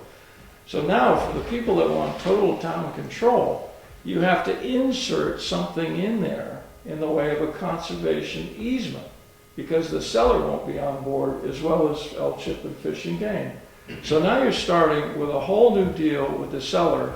And if I went down to her like I did previously and said, I want to buy your property for the town of Wakefield so that people can do whatever they want, ride motorcycles, drive trucks, cut trees, have bonfires, camp anytime they want, and build a dock, I don't think we would have got it for $150,000. I don't think you would have got it at all. I don't think we would have got it at all. It's obvious her intent is to keep it in the constant. Absolutely. And here's the Absolutely. other, and here's the other thing that really is the clincher of it, that I find the irony of it all. You were hell-bent, or this whole idea was hell-bent on keeping Fish and Game from owning it. But in reality, Fish and Game was hot to trot for that. That was one of their high prospective properties. So now what you've just done is said, okay, Fish and Game, there's no more purchase and sales. All you gotta do is come up with $30,000 and it's yours. And guess what? The town just paid for a $15,000 survey for you. You're welcome. And guess who has complete, not partial, complete control? The state. So there's the irony in the whole situation that I find kind of peculiar. But anyway, let's go back. I think you should, probably think about 2 warrant articles. One to cover the other, because I don't think it was the intent of anybody not to acquire this property. I think it was not to allow such, what they consider to be stringent easements on it. Let me say my interpretation is they probably have 5 different factions in town. The petition was only signed by 60 people, which is a pretty small number compared to the population of the town. But I think you're actually, if you were to have a vote tomorrow on this issue, and you had a number of people show up, you might have 5 different reasons, 4 different reasons why they don't vote. One is they do not want federal money involved in the United Nations and Agenda 21. 2, they do not want the Fish and Game to restrict that you can or cannot do this or that or the other. But there's other things like, 1, even though we only had about 8,000 or 9,000 left to spend, but even though we're spending $30,000, most people, as they go down those warrant articles, if they see a dollar sign with some numbers and zeros, zip no. And you'll see on the ballots that people will go down and do no, no, no, no, without even reading it. All they have to do is see an amount of money. A lot of them wouldn't have to take the time to notice this was money that was already voted, already set aside. All they would see is $150,000, no, no, no, no. So you'd get a number of votes from the people who just normally would vote no for any warrant article that involved any amount of money, no matter where it came from or what it was doing. You put together all those factions, you could quite conceivably wind up with a coalition of 50% saying no. No, absolutely. You could get this whole thing defeated. No argument there. I'm simply saying that you might want to try thinking about having the wording done to support 2 articles, and you got to be careful because I was chatting. You don't want both of them to come out on the winning side because then you don't have a tiebreaker. You're going to give me credit for mentioning that to you. I think we could have a whole nother meeting at the selectmen level. They're going to have to create that warrant article. And the idea of the second warrant article, I agree with. That the only problem, I think we'd have to sit down and have a whole meeting and start a lot earlier than 8:45 to figure out. I get to speak tonight. Pretty quick. Pretty quick. I've sat here for an hour and 50 minutes So and listened to you. When do I get to say something? we listened to you at the selectmen's meeting too. So you don't have a public input section in this? Well, actually, it isn't on the agenda because we usually don't have any public. But I'm glad you reminded us. Just when Well, I can kind of understand why, but all right, anyway. just let me get my train of thought back here. Okay. If we started a lot earlier than 8:45 at a selectmen's meeting, I think we need to discern, 1, the correct legal language for the warrant article we're required to do, and the alternative. There always should be an alternative, because if you don't want A, offer them B. And I think it'll take a long time to figure that out, both legally and what would satisfy. But I think we always have to keep in mind all these elements. There's more than one reason why someone would vote no. We have some public here tonight. I assume you're not here just to watch. No, Would you like to add something? I would. I'd like to say a few words about exactly what you were just talking about, the proposed acquisition. You interrupted at the right time. And, I've observed the process, and I certainly wouldn't State your name, criticize. please. I'm Jim Miller. I'm a resident of East Wakefield, and I was present at the second public hearing about the proposed acquisition of this land with a conservation easement by the Department of Interior and the Fish and Game of the state of New Hampshire. And I stated then, and I'll state now, that I'm certainly not opposed to conservation. As a matter of fact, I don't know anyone who's opposed to conservation, okay? But I don't know anyone that likes someone else from somewhere else telling them what they're going to do and what they can't do. And I think that's really what this is all about. I came to the selectmen's meeting and I heard people say that they weren't an expert, that they weren't a lawyer, and that they weren't an advocate, but the words that on this piece of paper didn't mean what they said, such as, you can't disturb the soil within 50 feet. I had a selectman tell me that I have property that I can't do much with within 250 feet of the water, and he's absolutely right. And you know what? My fear is the same thing's going to happen to this piece of land that happened to my waterfront property. Over time, the people who are somewhere else, somebody else, is telling me I can do less and less and less. And Mr. Mangus, you just sat here and said that somehow the people that are opposed to this want to be running motorcycles over this property, and I couldn't disagree with you more. What the people want is the ability to govern themselves, and that includes this piece of property. I think everyone in this town will be behind you if you went about it the right way.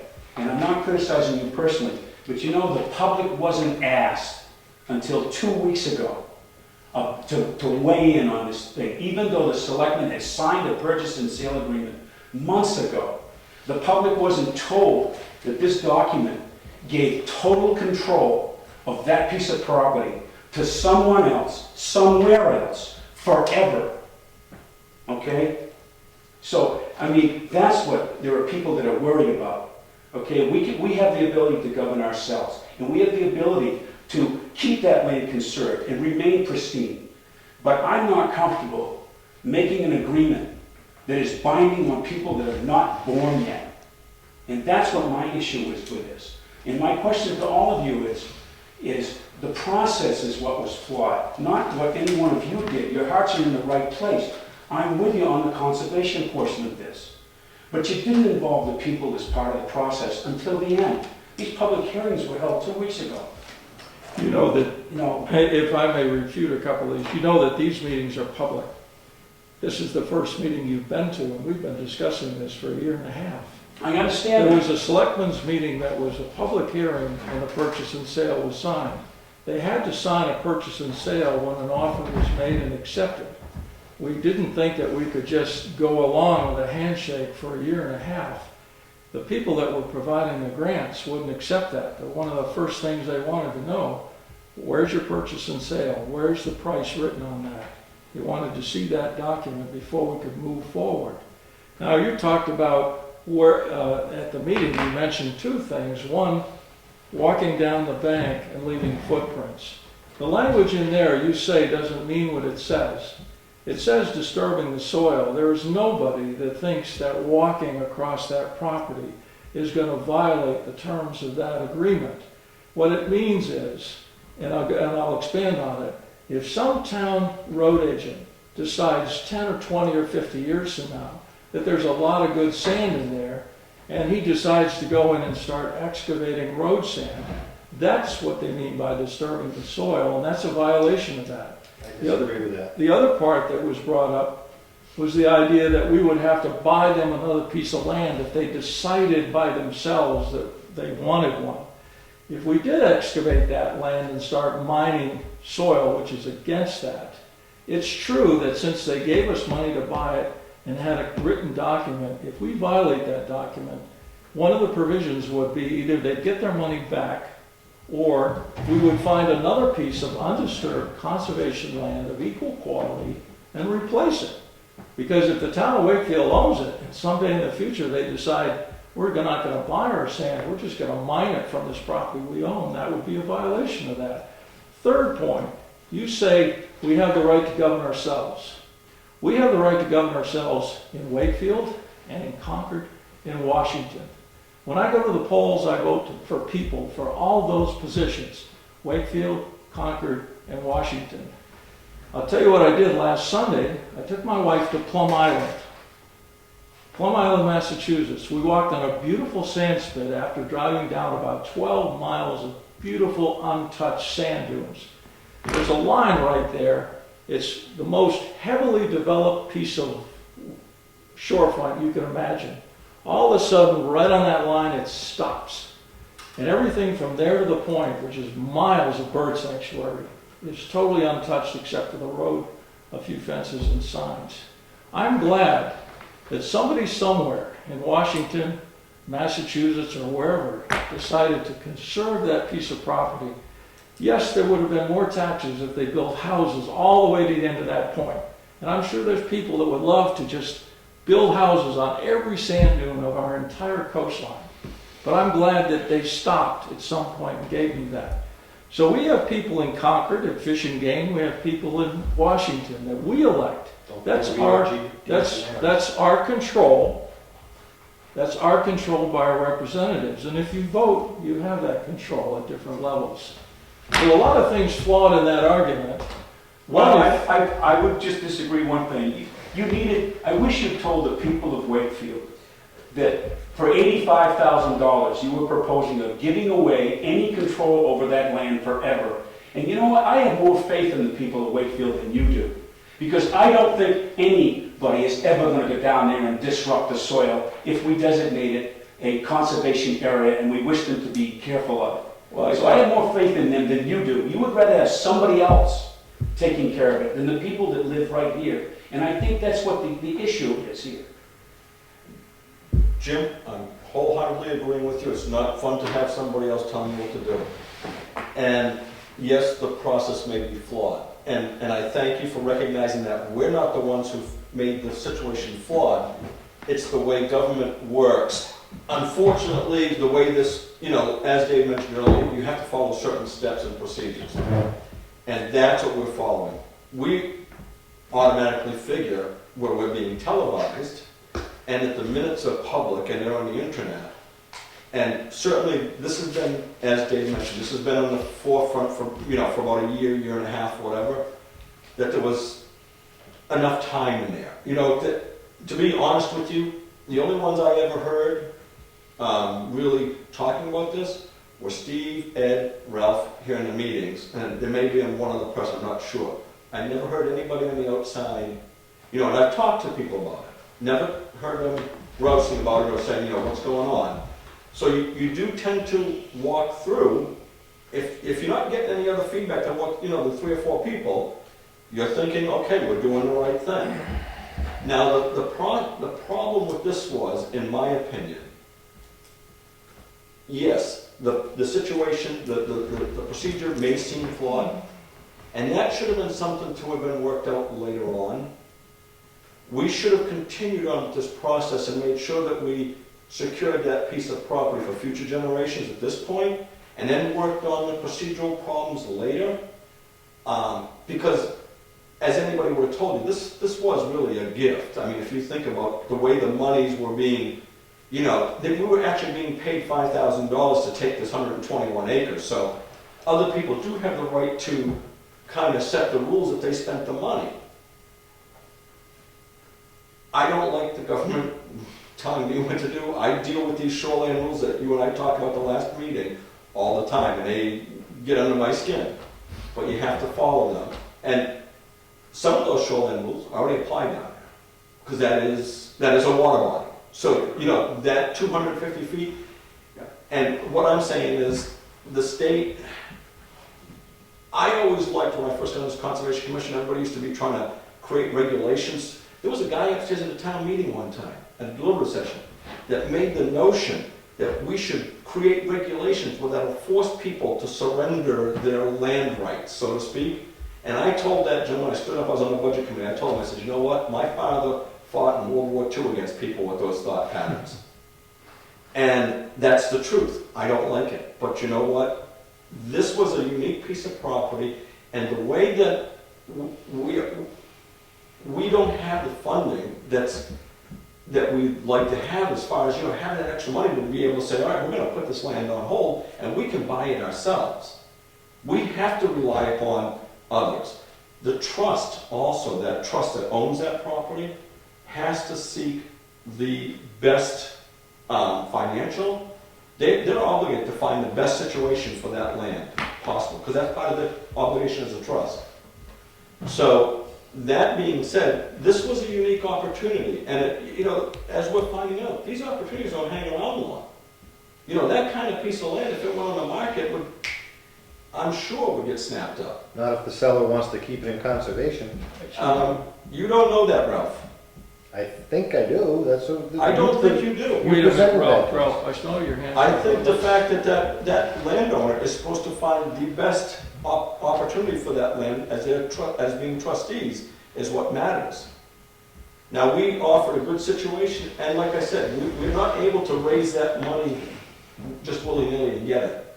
We already did that one time before, and we didn't want to push the taxpayers for another one of those. So that's why that all happened, just to explain why that procedure took place. There was no deceit intended. There was all open meetings, televised, minutes. They were not televised. There's been 2 Conservation Commission meetings that Ed's attended, that these discussions have been televised. I don't believe we can find a cameraman that can come forward and say, or produce a video of conversations that this commission has held and aired to the public. You used It to hasn't photograph these happened. meetings all the time, Ralph. I have, but not since this discussion. So why didn't you? Well, I think my role was diminished. No, those cameras in Teresa's office are available to the public any day. What I have to say is, there's people here who have no problems with boilerplate plans.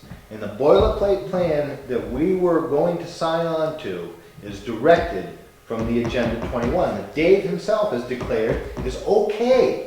It's all right to have Agenda 21 and the United Nations decide the direction for our country. You've stated that, Dave. You have no problem with Agenda 21.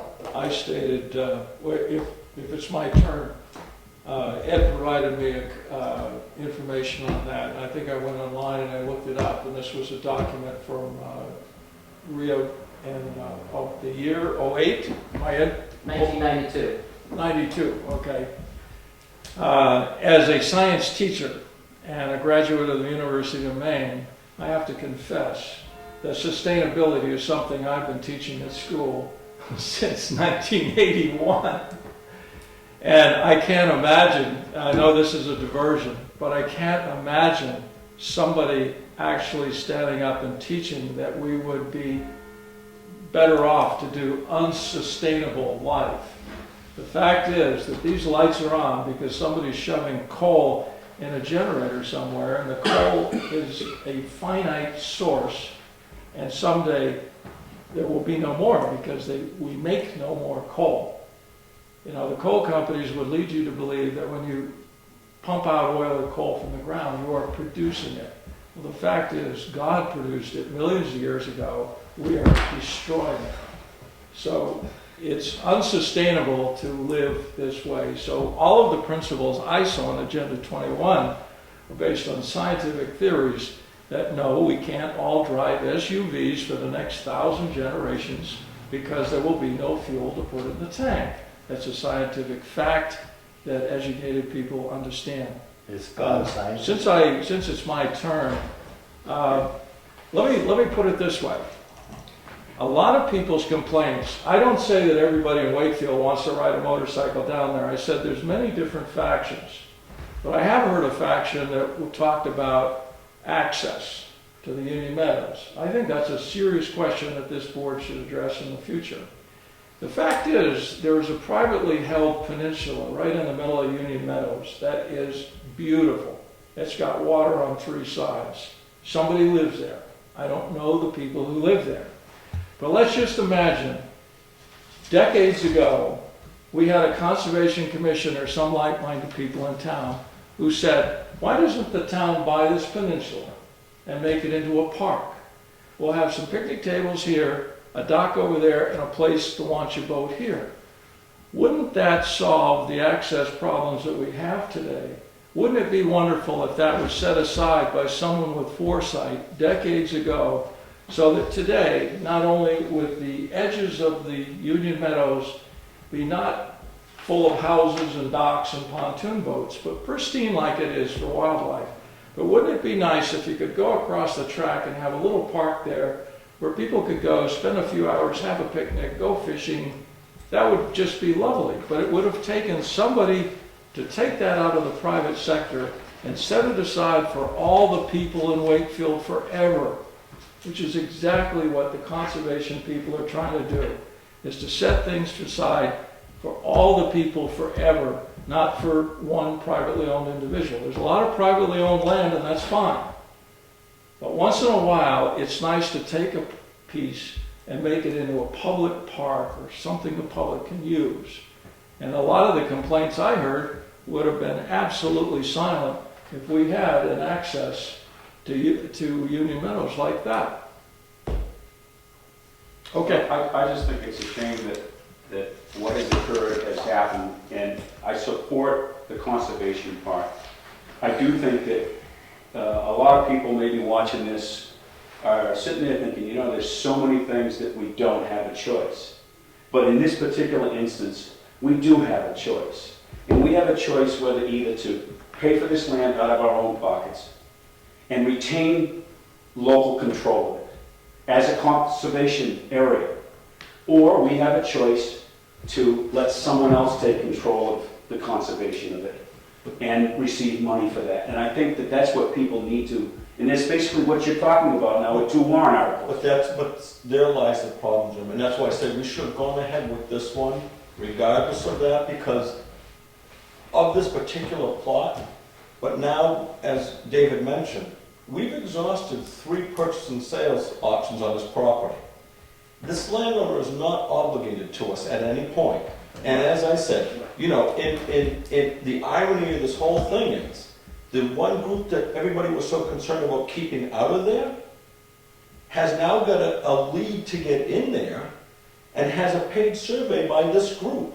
So I'm just saying, it was poor timing. You know, that should have been done even when the selectmen signed the purchase and sales agreement, that petition could have come forward and we would have not have to have had the survey paid for. Let me remind Jim of one thing. This has been in the paper over and over again since day one. It's been widely reported in the local paper, and all the facts of it. I've recited the basic structure of this deal so many times I can do it in my sleep. We hear it in our sleep. Well, this conservation. No, let me easement finish, wasn't please, let me finish. The easement was discussed a year ago, and copies were brought in and revised over and over again. It took us 9 months at least to hammer that out. That's how we got the youth camping in there. It wasn't in the original one. But this board sat over a year ago, 5 members, and I asked a question when I was newly chairman. I said, does anyone on this board imagine going to the taxpayers with $250,000 warrant article to buy conservation land? There was not one member at this table that would support that concept, not one member.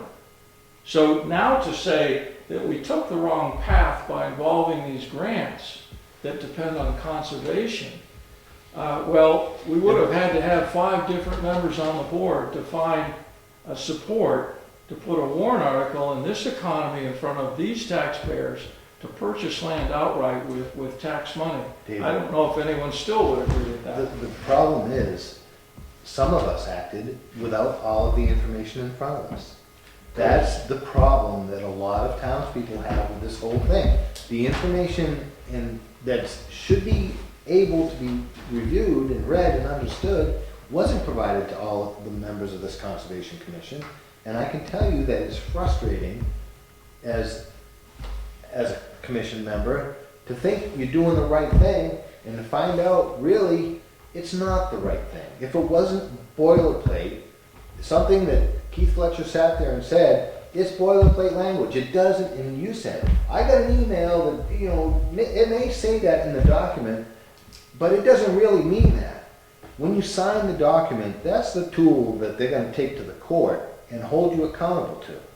Doesn't mean, if it meant gravel pits, why couldn't it say gravel pits? If it meant disturbing the soil, it means it's written disturbing the soil. They can't pinpoint every single activity known under mankind that one would do. That's why they make it a broad statement, and that broad statement Is enforceable. That broad statement is enforceable. However, it's highly unlikely to be enforced if nothing's being abused. In other words, if they were to go down there, like on the other side of the Union Meadows, we asked the snowmobile club to put a gate up there, which upset a few people, because a lot of people went four-wheeling through there. Dug up the whole shoreline along the side there. We picked up a truckload or 2 of trash along there every year. Nate would go out there, pick some up. Those are the kind of things that the Fish and Game could have walked in and said, enough. You're abusing your right to this easement. The easement is for the public's enjoyment to walk on, enjoy, to hunt, and for several times a year, you're allowed to go out there, or your youth are allowed to go out there and hold little jamborees or whatever. That was what this was all about. And, I mean, I'm sorry I'm not one of those that sleeps with one finger in the curtain, worried about the government trying to sneak in on me. I don't do that. They're gonna if they want to. They've got a pretty big army, they've got a lot of police officers under their realm, they can do what they want. All right? But to blow this whole thing, after we spent the time and the money that we did, and to wait that long to present that petition, was, to me, inappropriate, because it could cost this Conservation Commission a lot of money. And it's going to be costing them a lot of money, and could possibly be feeding the very engine that they were trying to defeat.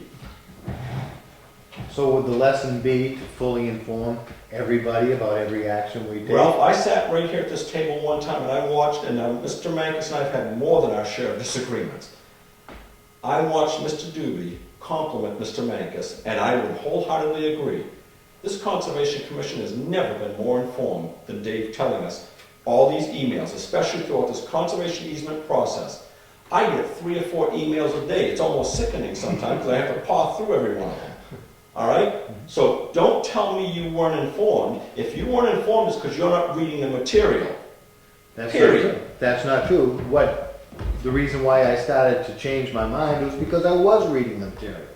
I want to interject when Ralph is really settling on this informed issue. And one is, I'd say 2 points on this. One is, in terms of informed, anybody bring forward an example of the fishing game giving a conservation easement property owner a hard time. Peter has mentioned vinyl siding was dumped on the property we have. We picked it up. We've cleaned up that property. We put On the up other a side of gate. the Meadows. Okay. Yeah.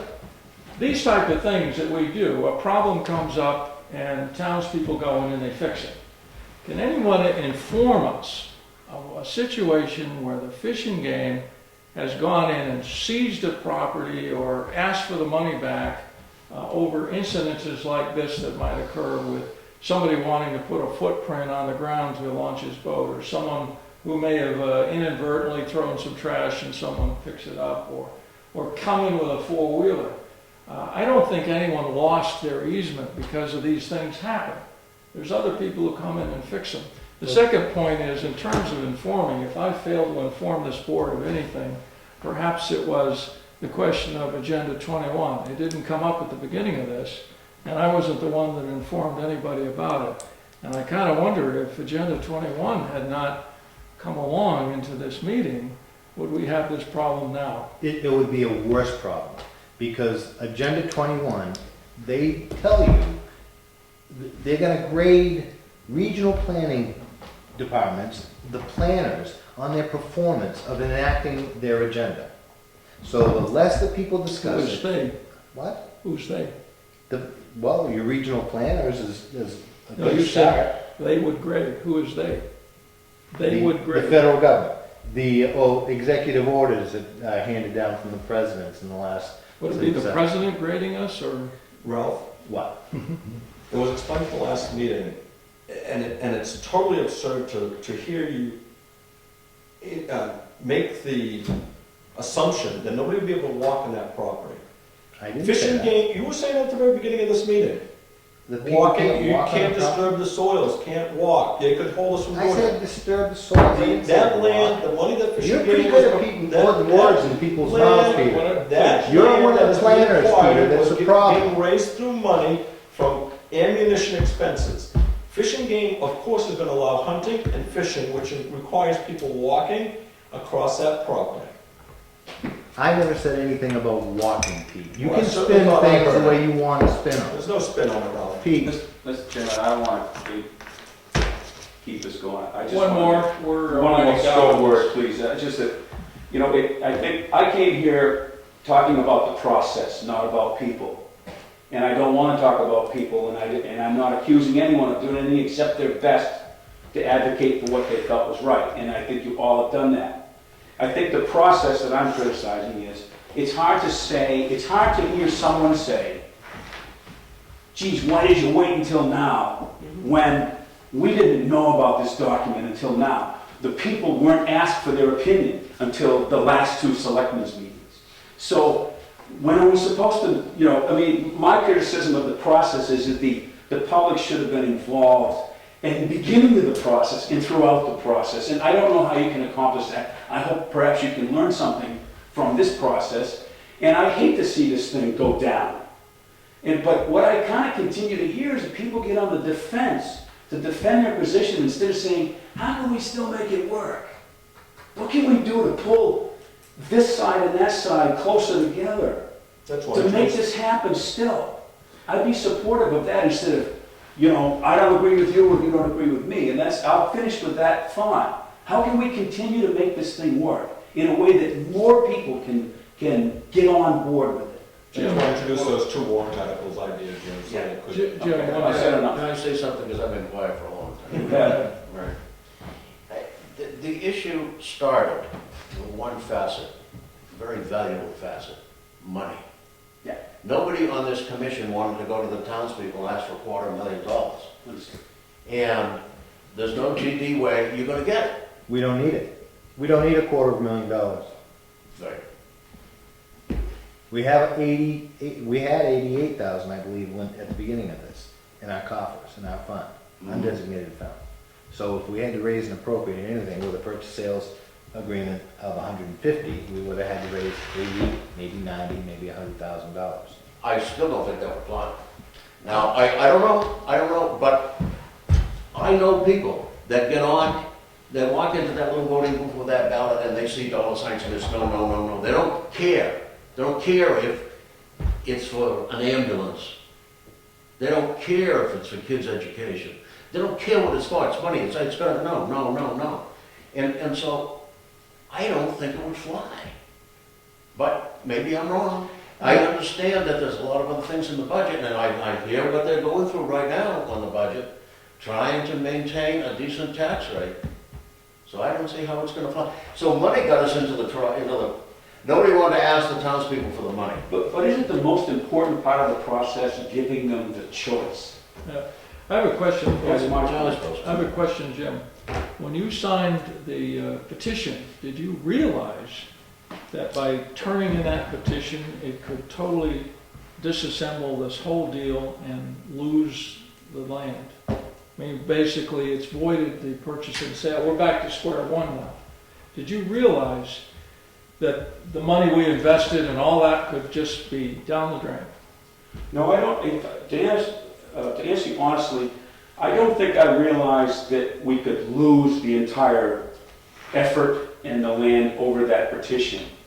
But you see, those petitions are what happen when people get their heels dug in on both directions. And this is what I'm advocating, is how can we bring people in together? Look, I just want to add one more thing, and I'll make it brief. The money that Ralph was talking about, the $80,000, we have two accounts in the Conservation Commission. That one is for the purchase of easements or conservation land. All right, and this goes along with what Dave was just saying here a second ago as well.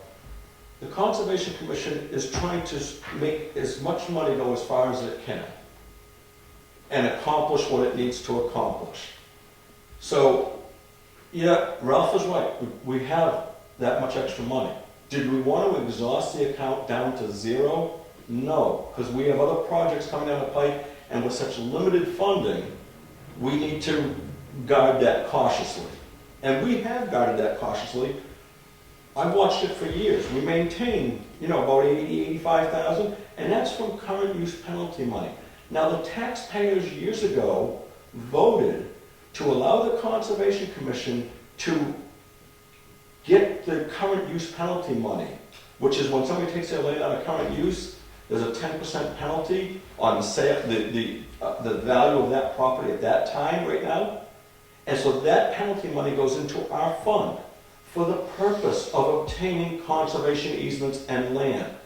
So in fact, and I don't want it to sound arrogant, but in a way, it's like that warrant article back then gave the Conservation Commission permission to use that money to obtain pieces of land. And that's what we were doing. And we were following the protocol as to how it has to be done properly and legally. And so our hands are kind of tied. We held all the public meetings we could. We brought this out into every, like I said, for a year, better than a year, every Conservation Commission this has been discussed at. Maybe not everyone, but the lion's share. So that, in our honest opinion, or mine at least, it was thought that, you know, it was in the newspaper, it was talked about, that there was enough going on out there, that the word was out there. And that's why I said, you know, if I understood, and I'm not gonna try and play down the role of Agenda 21 in the United Nations. I don't know that much about it. I have talked to a few people, and they have told me, yeah, you want to be concerned about that for certain things, like the internet right now, right, Ed? They're looking at, the UN's looking at the internet. But you know what? No matter what we do in our little box here, they're going to do it. So the best we can do is take care of ourselves right now, and that's what that was all about, Jim. And I agree with you, procedures and everything else, but we got to take care of our little community. No matter what might come down the pipe, we have to do what's best for now and for future generations. And that's what we thought we were doing. You can't take care of your own little community when you give all the power to the powers that be. You weren't giving all the powers, Ralph. But anyway, I'm going to leave it at that, Jim. And Yeah, that's, well, I mean, this has been a great discussion. I appreciate your willingness to discuss it. Yeah. I hate to see what's been happened as far as we might lose this situation, but perhaps the choice should really be that we are going to buy that land. How would the people like to fund it? We can either fund it ourselves and retain local control, or we can fund it a different way and have to give up some of the control. And perhaps that's the only choice we need to ask people to make. Well, the only way that you can purchase that land is with some kind of conservation easement, because that is the wish of both the deceased person and the trustee of the two trusts. Together, that was their wish. So you'd have to create a conservation easement Right. that would be acceptable to them. They knew that the Fish and Game and LCHIP and these organizations create these acceptable agreements. So you can't talk about it being an $85,000 problem, because once you pull out the conservation easement, the whole thing falls apart. The $150,000 agreement is shot. They wouldn't sell it They'll for still that sell amount of it. money without a conservation If it easement. stays in the conservation, So- they'll still sell it for $150,000, Dave. Why are you creating this illusion that she will still sell it to the town of Wakefield for $150,000, whether it comes from the Fish and Game and LCHIP or whatever? She'll still sell it to the town of You're Wakefield. That's what he you're was just speaking saying. for the seller? From what? Have you talked to her? No, I haven't, but I it have. doesn't. And so she won't sell it if the town of Wakefield sets up a conservation easement. Are you saying that she will not sell it to us for $150,000? I had a conversation with her in her home in Florida. She said she wanted it to be conserved. I just said that Wakefield would have to create a conservation easement to the equal of these others Yeah. to satisfy her. Maybe I misunderstood or you misunderstood me. I don't have a problem with having the conservation easement on the land and the town owning the land. I'm not against having it as conservation land. I'm against having to ask somebody else, somewhere else, for permission every time the town wants to do something there. Okay, so I'm not against the conservation of it or the purchase of it. I'm against having to ask the feds or the state for, I mean, that's basically what this document says. But see, everything you want to do, you have to run by them and they have to approve it. What would Jim, you, one of the things that happens, though, like with a conservation easement, from most of them, all of them from what I understand, has to have like a watchdog group looking over it. For instance, you sell your conservation easement, there's got to be somebody other than yourself monitoring it. You can't monitor your own easement. So you have to pay an outside source like the Society of Protection of New Hampshire Forest or Nature Conservancy or somebody else to be the watchdog, or Moose Mountain Greenways, to be the watchdog of that easement. Usually they'll charge like, I think one time it was like $8,000 or something that you pay this group, and now they are going to be the watchdog. So whatever's in that document that you had to even write for yourself as your own community, they are going to come once a year and inspect that piece of property to make sure that you haven't erected something or you haven't violated your own easement. So either way, you've got restrictions on that land if it's a conservation easement. If you don't have it as a conservation easement, you just have it as a piece of land, then the town can, at somewhere in the future, if they decide they wanted to gravel at Esker, then they could. providing there's not local or state regulations that prevent it. I guess one of the differences between myself and other members of our community is that when I look at that easement, I look at it as there's nothing that I want to do that is prevented by that. I don't want to build a dock a mile from the road. I don't want to build roadways or permanent structures or campsites or anything like that. I want to leave it just the way it is. So I look at that and I see no problem. Apparently there are things you'd like to do that you see would be prevented by that document. And I just don't see anything I'd want to do that's prevented by that document. And just in fairness, I don't think Jim's saying that there's things that he wants to do. He's just saying he's looking at it from a general public point of view. Personally, I don't want to do anything but conserve that property. I'm a little uncomfortable binding people who haven't been born yet to what I'm comfortable with. And that's what this document says. So it's forever. So if there's nothing you want to do, and it's okay with that document, you're thinking that 50 years down the road or 100 years down the road, somebody might want to do something with that, and this would prevent it. I would tell you that's exactly the purpose of that document, is that they don't want 50 years from now, like I said, the town road agent to decide that what he wants to do is go mine gravel. That's exactly what that's supposed to prevent. And if that happens, that violates a document. They either want a replacement piece of property or they want their money back or whatever. I see. So And the town of Wakefield isn't intelligent enough to create a document just like that, because we don't have the experience and we're not getting paid to do it. But even if we created a document just like that, you still have to have an outside agency monitoring it. It's the So what's the Conservation difference? Commission. Well, no, the Conservation Commission cannot monitor its own easement. do you know that The town of Wakefield owns the easement. The Conservation Commission takes care of oversight. You have to have an outside agency, other than your own, monitoring it. do you know, just for information? I believe that's to be. Just for information for people who don't realize this, we monitor the easement on the Hutchins farm That's right. every year. We drive by, we look, if we see houses under construction on the waterfront, we would make note of that.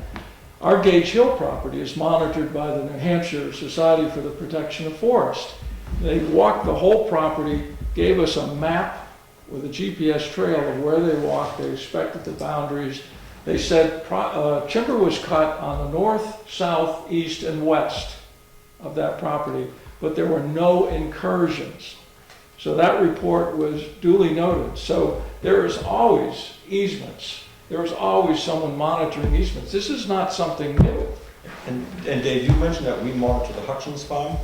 Who sends us a letter every year requiring us to do that? Right. The Society for Protection of New Hampshire Forest, correct? Right. So, It's written in the easement, though.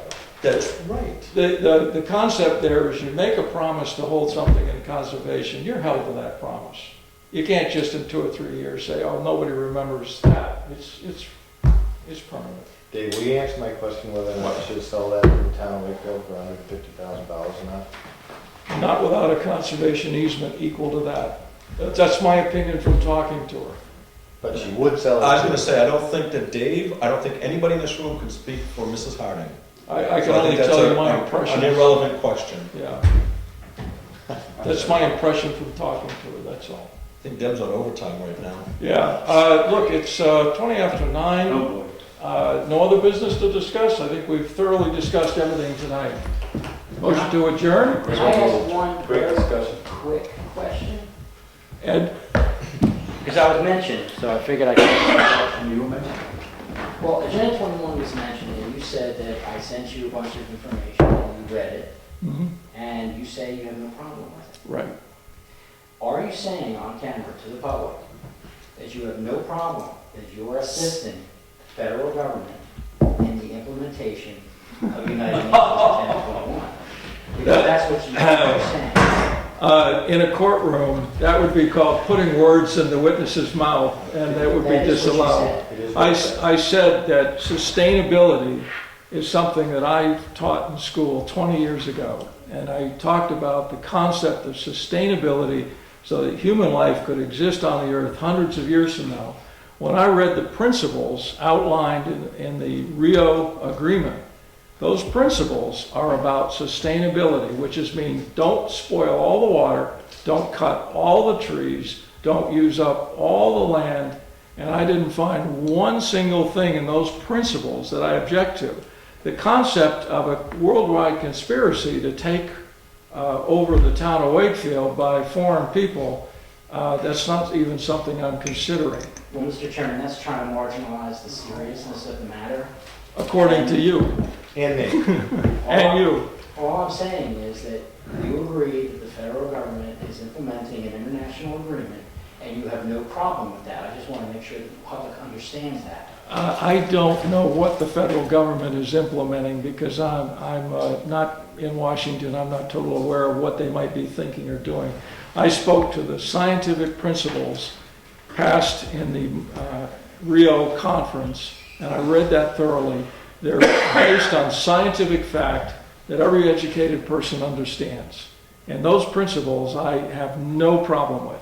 Conspiracy theories, I have an opinion on that, I'll keep to myself. I think what Dave, I'd just like to speak, I think Dave agrees with the concept, maybe not the, he doesn't, is that what I'm hearing, that you agree with the concept The of sustainability? scientific concept of sustainability to me is a no-brainer because who is going to stand up and say, I believe in unsustainability. I think we should do everything we could possibly do to destroy our environment, ruin our earth. And I would say that, Ed, I agree with your concerns that I read in that document that the United Nations would like to impose certain land masses and certain amounts of land masses to be dedicated to specifically that and have control over that. I do agree with that concern. But I'm not going to spend my nights I think not worrying about it. I can't. the key phrase there is control. I don't believe the United Nations controls the United States. If they make a suggestion of sustainability, that's a good suggestion, that's fine. But I'm sorry, I still believe that with our Army and Air Force and all that, we're still a separate entity. a motion to adjourn. Yeah, I think the motion it's already been made. It's been made and seconded. I think all those in favor. Let's go. Thank you for the discussion, gentlemen. It's wonderful.